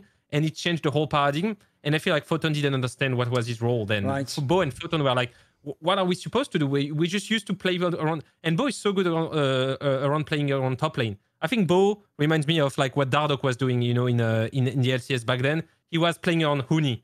Yeah, I don't know if you remember like the Echo Fox one. Yeah, exactly. And Huni was like 3-4-0 in every single game. It was like a solo queue game. It's like if the jungler just goes top perma, isn't it? Yeah. Yeah, it was like, he was the 7th camp. He was like 1, 2, 4, 1, 2, 3, 4, 5, 6, and then ganking top. And it worked. And I feel like sometimes you shouldn't change a playstyle. So I have a lot of hopes for Photon. This team is very vertical. Every player wants to play for their lane. It has kind of the rogue syndrome. But I think it has the best team fighting in the league, by far. And a team that fights well will never be below the top 5. If you can win team fights, -3, like you've seen with Vito's team, the goal deficit doesn't really matter as much. And I think when he played with Herit and Razork and Misfits, this team felt like it was never lost for them. And I think that Douglas and Photon can bring the same thing as Razork and Herit. But on top of that, instead of having Kobe and Mercer, I think they have a significant upgrade in bot lane, because I think that Carzzy and Hylissang are just the better version of that. So for me, it's kind of the Misfits, the best version of Misfits we have seen in the last 4 years with Herit, Razork, Vito, Kobe, and Mercer, but upgraded in pretty much every single position. So this team is actually a threat. Because the thing is, I'll start again. This team's another team. I start with the coach. So, first of all, I actually am a fan of Mac. Here's another person where I made a whole video on it. But basically, this is like the more extreme version of what I was saying about SK, mate. Give this guy any roster ever, and doesn't he pretty much always overperform? Like, it's ridiculous. Like, it's actually, even in history, when I look back, like, usually if it didn't work out, actually, probably the player was wrong or you had to make a change. Mate, his results are impossible for the rosters and the money that he spent as far as I know. And so, basically, my main issue is I do think actually that Mac also for this lineup looks very good as a coach, because his whole system, if people don't know, is he's one of those people where like the term in English is that, you know, that concept like the horse whisperer. It's like if you get a horse that's like wild, there are people who for real can talk to them in a way, and it's about like their tone or something, and it sort of tames the horse and makes it cool. It can be, and then he can actually, like, you know, saddle it and ride it and all that stuff. He's like that as far as I can tell, because his skill isn't that he comes in. This is where people have got it wrong, because they've seen he had dodgy lineups. They think, right, he must think he's the genius, and he just comes in and goes, right, guys, like, you guys don't know anything, but I'm going to show you how to play. No. As far as I can tell, his whole thing is like, how do I enable? It's like a therapist. Like, how do I enable you to help yourself, basically? How would you play ideally, or what would you do? Yeah, it is. And so as a result, that's why I think, by the way, he gets all these players who, especially you'll notice it's people like the Kazis and the Humanoids. It's the players who have talent, but they're difficult. And you can't just throw them in any lineup. In fact,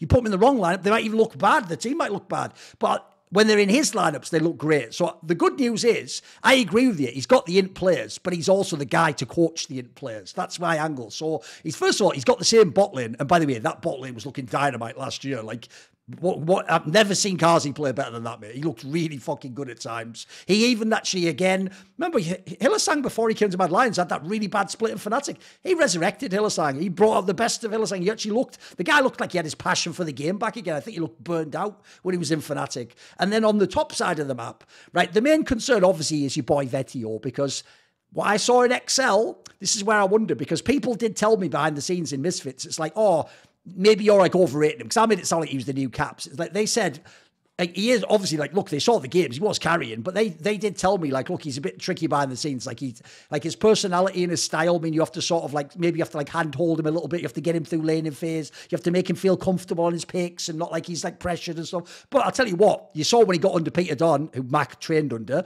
he came back to life again. He was really good again, and he had the games that he did play the champion he wanted, and he carried the game, and he looked good. And then on the top side, I actually did think the same thing about Photon, mate. When they played to him, it just looked like he actually looked like an MVP candidate. He was like the best top player in the league. The problem they had was when they basically told him, it's an upset team now, you're a weak side top laner. The joke was, it looked like he was like, look, I don't actually know in Korean how we say it, so I'll do like the Japanese, it's like nani? Like an anime, like what? Like, it looked like he had no clue. It looked for real, like he couldn't, it looked like he couldn't come with them. It looked like he was one of those top laners where it's like, how can he join the fight or know when to peel or know when to do something? Because it looked like he could just play lane, that was it. So in this team, I really hope that Douglas is going to like service the solo lanes. I hope that we can actually, because if Mac does his job well, I know a lot of fans are going to look at the lineup and go, this shouldn't be like a top 3, top 40. It can be, though. In my opinion, like they could be really good this team. I think this can be a Worlds team if it goes well, mate. Maybe I'm overhyping Mac, we'll see.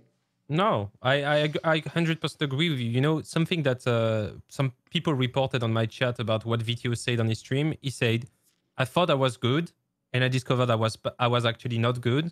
So now I can actually become a really good player.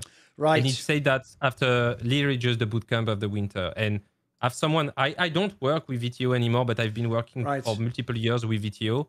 I think that, you know, it's not players are completely delusional. Like the lackluster part of his game, he has identified them. You know, the fact of having to be ahead in lane, playing mostly to team fight and carry.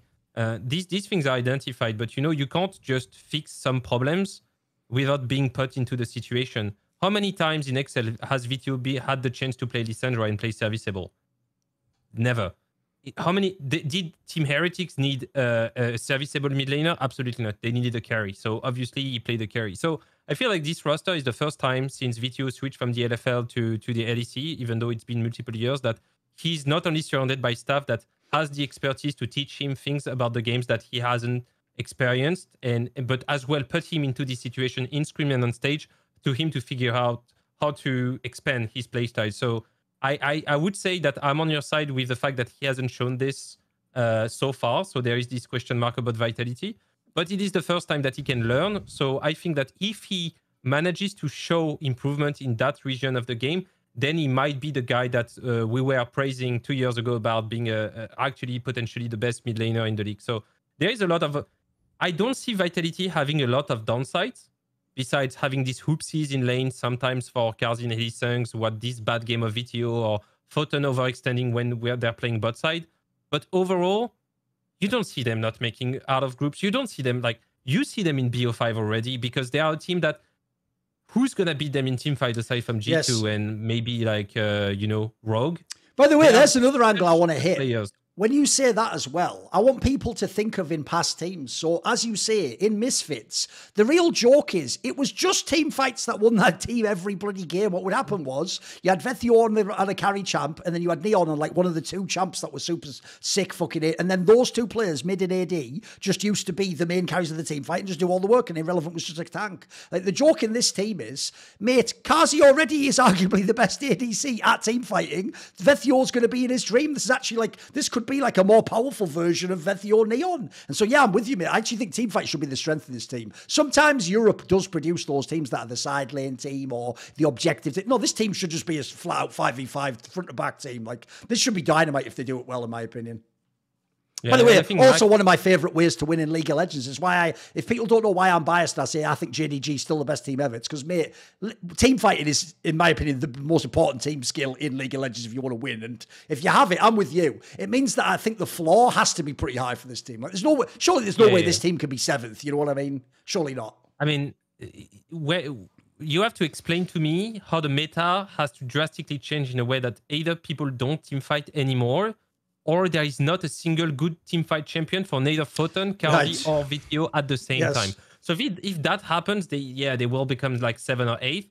But as soon as the meta change, and the meta will change at some point during this year, you're going to see a team that's going to be very hard to play, because I still think that they are the only candidates on the paper with KC that can actually take G2 in teamfights and actually win most of them. And I would say Rogue as well. Rogue has phenomenal players. The other ones, they need systems. So okay, we've only got Carp. We'll talk about G2 at the end. Obviously, we've got Karmine and Corp now. We both have them third, which, by the way, I actually think is quite interesting, because the funny thing about this roster is, second. Oh, you had them second. Sorry, okay. Wait there a second. Oh, you had Fnatic third. Sorry, yes. Okay, so you have them second. I have them third. Right. For Karmine and Corp, the reason why this one's interesting to me is the problem I think a lot of people are going to have with this roster is people like Born Upset just actually made themselves look a bit shit at the end of the last lineup. And they also, if you notice, are two very scrutinised players, because both of them have the same hype. They should be the absolute best at their role and carry the whole game. So unsurprisingly, if they ever don't carry the game, every fucking fan goes in on them. And then the other factor, and I feel like this is the real hinge factor, Zabatine. It's why actually you're one of the perfect people to talk about this. How the fuck does someone evaluate this lineup if they don't actually know how Saken played in the IRLs? And the problem is, if you only remember Saken on Vitality a million years ago, in the Ice Age of fucking... That ain't the same player, mate. That was so many years ago. He's a veteran at this point in time. And so the problem I have is I actually think a lot of people don't watch the LFL, mate. And so they're actually going to probably be out. They're going to think, oh, Ball's overrated, Upset, never wins. Saken, isn't he some bad player? Cabochard, that was years ago. So the joke is I actually think this roster might catch some people by surprise if they're not a French or a Karmine Corp fan. Where are you? What's your reasons for having them second? Why are you so high on them? So the first thing is I think that I put them second, but every team for second to 5 or 6 can be second. Right, so, because I think aside from G2, all these teams are very stacked. But I had to put it straight. I think the players have experience at winning titles. Oh, by the way, quickly just say the roster, because I forgot to. So obviously they kept 3 players from the RL. They kept Cabochard top lane, Saken mid, and Targamas, if you don't know, came back to the RL's played support. And then they got Bo and Upset, Jungle and AD basically from Vitality. So there's a lot. Keep going. And Yamato Cannon's I mean, I feel like usually when you bring people from the ERLs to the LEC, they are players that have to learn their position. They have to learn a lot of things. Cabochard is a veteran from the LEC, play Worlds. Targamas played at Worlds. I think Saken has been the best ERL player for multiple years. I think last year he had actually a pretty bad showing, but he stated himself that his motivation was a little bit low playing in the ERLs and staying at this level because he needed more challenge. So I think this year is going to be extremely motivated.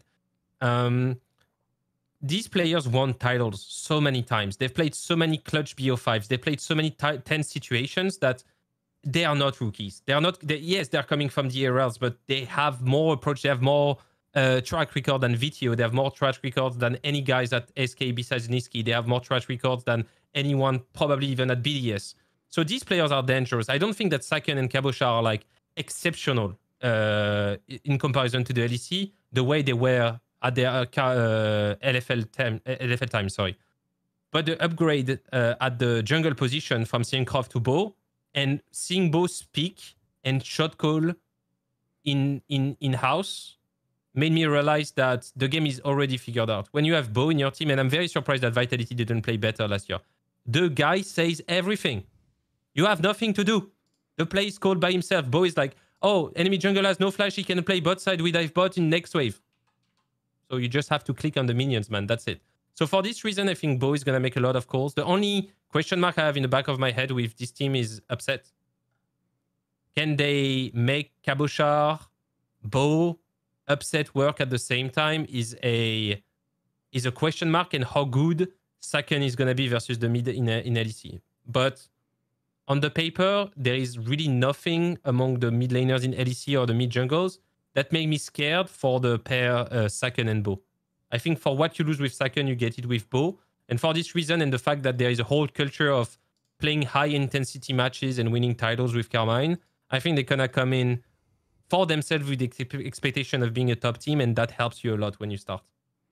Yeah, I'm actually in a similar place, because I'll start where you were at the end there. Like, first of all, I don't care that, like, this is where fans are going to think I'm just like refusing to admit I was wrong, because I hyped Bo the whole last year in LEC. Because the thing is, mate, I saw him play those LPL games. I've seen the solo queue games, and I know behind the scenes those stories about how the scrims were awesome. Like, I've heard from so many sources I can trust, including my own eyes. The guy's talent is fucking bonkers. And I've also heard a similar thing, that if people knew how actually, like, essentially when he wasn't on stage on LEC, this guy is mega talented. Everyone who I know who's played with him tells me, like, he actually could for real like the best jungler. So the key thing for me in this team is I'm trying to reverse engineer a squad where he gets to be the MVP of the LEC. I think it's actually plausible with his talent level. And so the cool thing is, I think you nailed it right there, mate. In the same way as when you had Inspired, but it was like, oh, there's some clash between Inspired and Larssen, and like they don't quite work. But you put him with Jojo and tell Jojo, just pick a, basically just play, like let him have all the resources and you just go in the lane. Suddenly, Inspired looks amazing. Suddenly the team works. I'm with you. Normally, what would put me off this team is that in theory, Saken's the biggest question mark and he's playing mid lane. But I agree. The difference is his job isn't be Caps or the best mid laner. His job is allow Bo to be the best jungler. You've done your job, mate. We could be a top 3 team immediately. We can probably challenge for the title. Yeah, exactly. So actually, some of the pressure I also think is relieved from Saken. Then also his other solo laner is Cabo, who's played with for years now. And by the way, if people don't know, the key thing about Cabochard is this: his name value isn't high because he chose not to be in LEC. He had an offer from Fnatic a couple of years ago. Instead, I wonder if people don't know. I've heard, by the way, he could have been in LEC a bunch of times. The difference is he wanted to chill in the LFL. Remember, he is French, he wants to live in France. Also, Karmine Corp, supposedly behind the scenes, people say, told him sort of, you know, eventually we will try and get the LEC spot and basically like stick with us, sort of, you'll come with us. It actually makes it just sound like a loyal person, but it doesn't even sound like he was just like scared to go in LEC. I think Cabochard was fucking good when he used to be in LEC, mate. He was a really good player. So people will forget what he used to be like. And remember, who was his old coach? The new coach, Yamato Cannon, was his guy when they were in Vitality all those years ago. And he had Upset too. Yep. And you're right. Too. He also had Upset. So the choice for Yamato Cannon, you know, I at first, when I saw the off-season of coaches, I was like, I hope that Karmine is going to get Mac. But then with the players they have and the fact that he's been working at Vitality, and I think Saken was in Vitality Academy back then, Vitality B, and he has worked with Cabo, and he has worked with Upset. I think there was a lot of sense. You know, it made a lot of sense for Karmine to go with Yamato Cannon. And so, although I would have a lot of question marks if this team wasn't assembled the way it got. Like the story, the context is very important with Karmine. On the paper, I would say, like if SK went and hired these 5 players and this coach, I would have had a lot of question marks. But because it comes from a transition from an existing project, and so far Karmine has always delivered, and they very quickly changed when they didn't. When they got Kaori and Whiten and Skins, it didn't work. They immediately changed. For this reason, I do not see Karmine failing hard, but I would say their chances of failure are higher than teams such as Vitality or Fnatic. So you're ranking somewhat based off if it all goes well and it all works out, basically. Yeah, exactly. Like if all goes, it's like I try to put weights because if everything goes well, Rogue should be like first or second. Sure. But I think the chances for working are lower. So I'd say Karmine has a decent chance of working. But if it doesn't work, they're gonna be worse than Vitality, for instance. But Vitality has not as many chances of being that top team because they have hoopsies on the way, which I think Karmine will have less of. Yes. And then also, to me, so that solves the mid lane problem.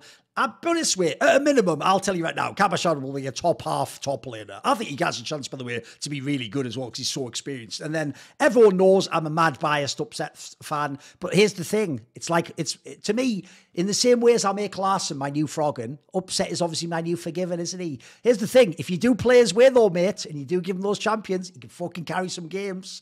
And I'll tell you what, if there's anyone knows how to make him play the way he wants to, you saw it in Fnatic, guys, with the Yamato cannon. That's why I agree with you, by the way. I actually think Yamato is an inspired choice for this team because he's actually shown. This is what's funny. I think people look at Fnatic, and because when the roster was initially announced in 2022, people thought they should be number one, and they didn't win. So they view it as a failure. If you know how bad they eventually got in summer, dude, I think it's a miracle. He brought them back from the dead. They came third, went to Worlds. They were even winning games at Worlds, for fuck's sake. Remember, they beat T1 that year. People forget these games. So I thought actually his band-aids were fucking amazing, mate. And if there's ever a team where, if something goes wrong, you're going to have to band-aid in this team. You're going to have to play around big egos. You're going to have to tell someone you're not carrying because Bo is carrying. Sorry, you're not carrying because Upset is carrying. You're going to have those hard conversations. And if people don't know, one of Yamato's strengths, it's why you all love him on shows, is he's a very charismatic individual. This is a guy who can win someone over in a convo and get buy-in and convince you, hey, I know it's shit now, but I tell you what, you play this champ, I'll convince him to play this other one, and we'll make it work, right? I actually think he's a really good one because I agree also, by the way, that in theory, some of these players have a lot of pressure on them. People like Board Upset are going to be considered washed if they don't do well. The Karmine Corp, the actual players coming from the RLs, people don't know them that well. By the way, we didn't even mention him, but Targ Armas, obviously, everyone just remembers XL. By the way, there's a prediction I have for you right now. This will be a bounce back fucking year from Targ Armas, I'm telling you right now. Because as far as I heard behind the scenes, he was also in the Vethio camp where it just turns out he's not just a plug and play guy. You have to set him up the right way. He has to have the right people around him. Have to have the right, I'd even say the right structure of people to do problem solving in VODs or help him figure out what to do. I think the flaw was we saw him in G2 where, by the way, someone like Dylan Falco also does that, sets the team up, protects you. And what we made the mistake of is we saw him at his best in that team and we thought, right, this is just a stud support. You just chuck him in any team. It'll be great. Turns out it's not the case, but this is where people forget. We have a term in English. You don't throw the baby out with the bathwater. All you do when you let the bath go is you let the bathwater go. They're acting like, guys, if he really sucks as much as he did on XL, then how did he do that in G2? How did he win those championships? How did he mix it up at Worlds? Obviously, he can work. It's just you have to write the right setup. So I think this could also be that. I'm putting a lot of eggs in the Yamato basket, but I actually think this is another one. There's a reason why I have him third on my list. I'm pretty hyped about this team, actually. I'm quite excited, mate. Yeah, I mean, I feel like Targ Armas, if you look at XL, he blind speak every single game, yes. And then he switches to Karmine Corp and immediately gets the last pick right side, and every single time feels like he's the best player on the team. You have some players that you need to put in certain... we have plenty of players like this in Europe, like VTO, you have a lot of ADCs, Patrick is like this, Upset is like this, Comp is like this. There is very few players that you can actually just plug and play. Kobe was like this, Flackhead is like this, but I don't even think Caps can play in any team and just be straight good. He needs a support that can roams to mid. There is plenty of players that will not deliver what you ask for if you can't give them what they ask for too. And I feel like it's the duty of the owners and the general manager to do their proper study and scouting to make sure that they assemble coherent pieces. And the fact that they've imported Steck as well to work with Bo specifically to have someone that can actually create positive loop feedbacks with them. The fact that they've got Yamato specifically to work with Cabochard, Upset, and Bo that he knows very well. The fact that they've maintained Reha, that was the strategic coach from last year, moving into, and they've they've made all the right choices, the best theoretical moves that they could do on the chessboard. Is it going to give them the win? I can't tell you. The season is going to start this weekend. But at least on the paper, this Karmine team doesn't come... Like, when you think that it was Astralis, never in history of Astralis, I would have said, I put them in top 3. Yes, of course. So I'm very happy that there is a significant upgrade in the ambition of this slot. Oh, yeah, by the way, you also did mention that. I forgot to mention that. If people don't know, they brought in Stake, who's like the Taiwanese coach, who was Bo's coach in FPX. He actually did coach him in that team. And by the way, has had a lot of success. He's also like won the LPL and been at Worlds and stuff. So yeah, I think that's also like another very clever move. Think about that. Well, there's one time when we saw this guy in competitive look totally cracked when he was in FPX. Why not just get his coach from that team? Just get that guy, fly that guy over and say, work your magic. Like, again, be the whisperer. Get this guy to play like that. That's actually quite a smart move, yeah. Because, by the way, there's one last thing before we go to G2, because I don't think the G2 section will be that long for obvious reasons. I actually feel like another thing you'll notice as a trend that's emerged here is, much like you were saying with, which was the team that you were talking about earlier that you said had the really big staff? Who were you referring to when you were talking about that? Do you remember? NRG. NRG, yes, you're right, because famously in that team, they had like positional staff, and then they had like not just assistant coach, they had a massive staff of people. There wasn't just like 2 people, a head coach and stage coach.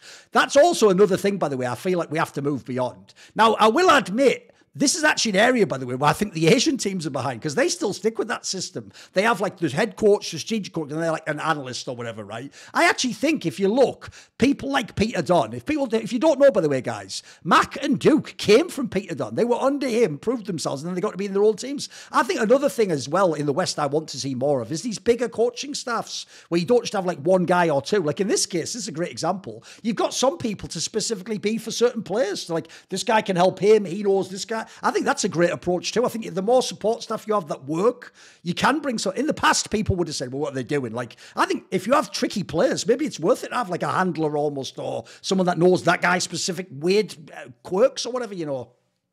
I mean, it's a hot take from me, but as a former coach, I firmly believe that teams don't improve collectively. You know, this, oh yeah, let's just like few weeks, we're just going to play more scrims and going to improve. I do not believe they do improve. I think that if you want to make a change as a staff, you need to work individually with the players and assign some key problems that are hindering your team or some solutions to a specific player, expand the player himself, and then the team will expand, right? So it's a lot of individual tackling of issues, and a lot of individual empowering, but the review process of sitting down in front of 5 players that are all trying to temper their ego because they played bad in the scrim, because they didn't sleep enough, they didn't focus, they tried a play that they shouldn't have done and stuff like this, you don't get shit done. The only way you get shit done is sit down with a player, no ego, nobody else in the room, sit down and it's like, how do you play better? Or how do we solve this issue that we always face in the team? And the player's going to tell you, I think my mid laner doesn't play that well. It's like, how can you offset that? Can we make it better? That's how you make a team better. And I feel like the energy approach was so good, because I don't think that Dokla would have gone as far as he did if it wasn't working with Soaz. I don't think that Palafox would have gone so far if he didn't work with Damonte, and Damonte telling him, I was in your shoes. I was in Clutch Gaming and we went to Worlds and I thought I would make it, and then it was way harder. Yes. So be prepared, play more solo queue right now, because you're going to like the fact that you're ready on the patch. All these small things make a world of difference for players, because once you lose as a player, you do not have the time. Players are not being taught to reflect about their performances. They play solo queue and then they're shipped to Berlin or Los Angeles and they play on stage. Having someone that has either the track record or an expertise in doing the introspection about the team problems and the individual problems is how you make a team better. And for this reason, I firmly I am on your side of bring extra coaches to address individual problems. This will do wonders for your team. And I really like the fact that Karmine Corp was like, we're going to take the very guy that can help Bo, because if he flips and he starts playing bad, we don't want to do what Vitality did, which is putting him on a Sejuani duty, because it doesn't work. We're going to try to find the problem and solve it individually with him, which is the right way to do. Also, by the way, as our last point, because you nailed it with that, and I want to hit on this. Here's another reason why the answer isn't, oh, the ball project didn't work, so have him play the tank. Is that's just a waste of ball. Like, you may as well have someone else. Like, my analogy would be, I'm not a big car guy, but I know a key thing about cars famously is they have different strengths, right? That would be like having a Formula One car, but you just use it to go get your shopping. Like, obviously, the Formula One car needs to be on a big track where it can go like 200 mile an hour or something. If you want to just go around the town, you have a little mini car, don't you? You have like a small car that you can just park and nice parallel park. It would be stupid to use a Formula One car. So my analogy for that one is like, if you're not going to let Bo carry, by the way, just get a different jungler. Like, why stick with him at that point? Douglas. Yeah, why stick with him? They got Douglas. At least Vitality went, they went all in. They were like, okay, we just let Bo go. We don't know what to do with this player. Someone is going to take care of it. And I respect a lot Vitality off season for going sane. Yeah. There is nothing insane in the off season. And I mean, I'm on your side, yeah. Right, okay then. So we obviously both had G2 number one. Spoiler, I'm pretty sure everyone has G2 number one. It's the same lineup as well. Nothing changed. So why is G2 number one? Or maybe for this one, the other angle I would say would be, I'd do it this way, maybe. Since, as we've pointed out, there was different teams G2 played against last year, what changes for this team against this field, maybe? Or what do they have to do in the current League of Legends to be the best? I think they have Mikix. So they can't really be bad first. I mean, you saw Mikix moving to Excel and immediately becoming a threat. He's got a pretty good track record, hasn't he? Yeah. It's like Mikix is... I will make a video essay at some point on my YouTube channel. I would do it in English about why Mikix is actually the MVP, the ever MVP of Europe. For me, he's the best player of all time in Europe. He's like the biggest X Factor type player for you. Yeah, I mean, I feel like you can put caps in teams and these teams are going to be good, but I think that whenever you put Mikix in a team, the team is just great immediately. Like, he's so far ahead of everyone else in this field. So for this reason, I feel G2 is already very strong. They have to be more consistent. The only thing I can blame G2 for, the two things are, first, not being very consistent and drafting random shit when they should just play their playstyle. And the second is trying to play everything. Please don't. I've never seen a team like, you would never see Barcelona from 2008, 2009 playing with corner, kick and rush, headshots and No, they would play with passes because they were absolutely phenomenal at passing. And I do not want to see G2 ever betray their playstyle ever again. They've tried for MSI, didn't work. They tried at Worlds. It was criminal to make them play Xayah, Azir, and Maokai. Just play what G2 is good at. Find new picks to do that, but just be extremely good at it. Because if Europe or the West in general has one shot at winning something international, is by actually falling in the right meta, the right time, which is your playstyle, the way FPX did in 2009. FPX was not the best well-rounded team in 2009. They just played the push and roam, but it was a push and roam patch, and they played it to their fullest. And they won. Stop trying to play the rogue style and the Karman style and the SK style while being G2. Just play what G2 does and you're going to become the best team. And if they do that, position per position, team synergy, staff, process, history, culture, they have it all. Yes. What's funny is people think, sadly, me and Dom both got this last year on this show, people think we actually don't think Yike is good. Because what we pointed out was, if you know behind the scenes, it could have been Elyoya or Jankos could have stayed. The problem is he was a rookie. So every time he does a mistake, I'm not thinking, was that good for a rookie or was that good? I'm thinking, well, Elyoya wouldn't do that or Jankos would never do that, mate. Or, So the problem I had was, like, yes, I can't argue what he did domestically. They're fucking awesome. They could have won all the splits. But every time they went international, my brain's just thinking, but imagine if that was Jankos. The good news is this. He's had a whole year to be a rookie and he played most international events. Yike could get even better this year. Maybe now is when he is just the best jungler. So the cool thing about this team is every player really could be the best or top 3 at their position. So already you're in a great position. Then you've got the year you played together. And then here's the real reason why I actually think this team could be awesome this year, not just domestically, is I think another factor that hurt them last year, because by the way, I don't care what anyone thinks or the fact that NRG made top 8. The only team that had a chance from the West to do anything was G2. And sadly, they just didn't get it done at Worlds and MSI. They just didn't, unfortunately. But if you saw how good they were domestically at their peak, they really looked like iTest said they could have done it. Like, you saw when they were playing those like fucking Braum comps, that looked for real. Like, hey, maybe some Asian team won't have an answer for this. Maybe they'll run over everyone with this. So my main thing that I actually think can make them even better this year is that, even though I don't think they factored this in, is because, as we pointed out, I think last year, aside from G2, essentially, I'm with you, all the teams that should have been their competition took themselves out of the race, at least at the beginning of the split. Hopefully that isn't the case now. If we really have like a top 5 to 6 of like good teams, and notice here's all of the cool things, Aberdeen, these are all different styles of teams. Heretics is going to hopefully play top side of the map. You hope, like, you imagine fucking Karmine Corp's going to play through the bot lane. You think like Vitality can be the team fighting team. Rogue has like individual skill. SK has an interesting sort of raw mid. There's all these styles. Here's the cool thing. They're not going to have this issue they had of like, we play a million scrims, we win every scrim, then we win all the LEC games. So like, what do we pick? You know, we can play anything. Like, I actually think it's going to take care of the problem you're talking about. I think if they play against real competition, and they also are really good, I hope they just develop a dominant style. They just take that international. Because I'm with you.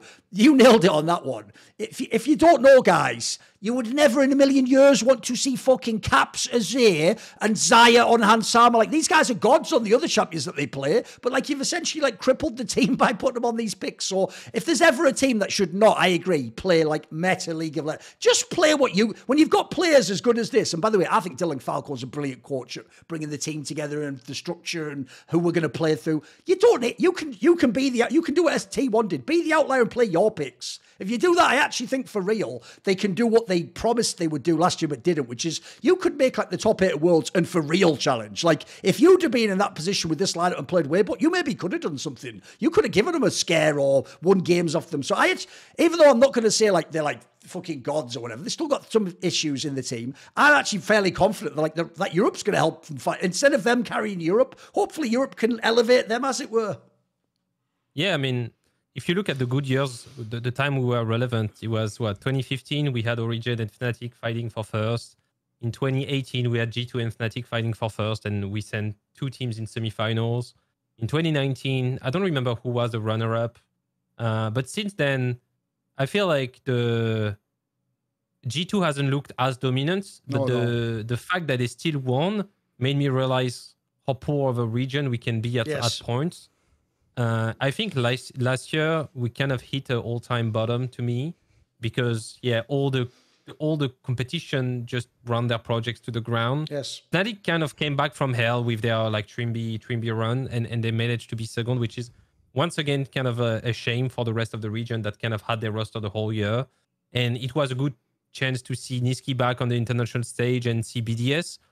But yeah, if we have at least one good runner-up for the title of LEC champion this year, then G2 will be better at international. Like, especially with MSI sending 2 teams, if we can have like a Vitality, a Karmine, or even a Heretics going with G2 and screaming with them and trying to work with them in international stage, and not having like Mad Lions, who is on the verge of collapsing, and BDS that's trying to discover what an international tournament is, I think there is a real chance that Europe can have a better showing. Can they go far at this point with the level of Chinese and Korean teams? It's very hard to say, because people will gauge the past of Europe with forgetting that China was absent back then in 2015, 2016, 2017. China was mostly like a team that you would beat in quarters and just to get to finals. It was Korea, Europe, and China. And then China made an insane push starting 2018 and become like better. Or even with Korea, you have to beat twice Korea to get to semifinals. So it's exponentially harder to beat these teams, because they have on top of that different playstyles. So I can't say for real that Europe has a shot at winning Worlds or being like even in the top 4 this year. But if you, as you said, there is an actual competition for G2, you will never see like Xayah, Azir, Ornn, top to bottom, random playstyle against Energy and failing. This will never happen. By the way, I thought the last question we could do, because again, this is just one where we're going to do it from our own biases. Who, in Zabateen's opinion, look, I don't even know if they do these awards, but if at the end of the winter split, like the old splits, they did an MVP, who do you think will be the MVP of this winter split? The player? It will be... They're never going to give it to Mikyx, and I think that's upsetting. I'd say Bo. Funny thing is, we're going to agree then, but here's why, Sabatine. I thought I was going to bait you there because the joke is, I actually think Nick Hicks is the best player as well. But the thing is, I agree. The problem is, it's bad enough with jungle, but at least ball players carry jungle.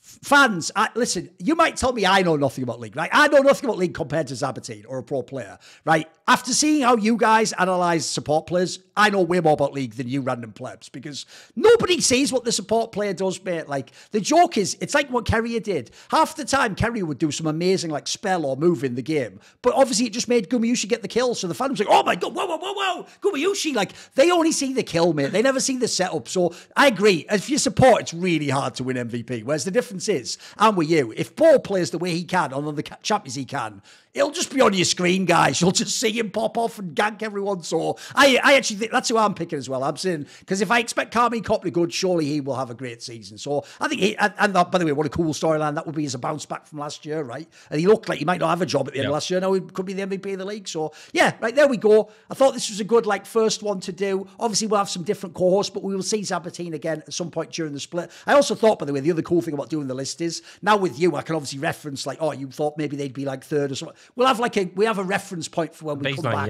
we'll have and a talk to in the future about these teams. Yes. Thank you so much for the invite. It was great.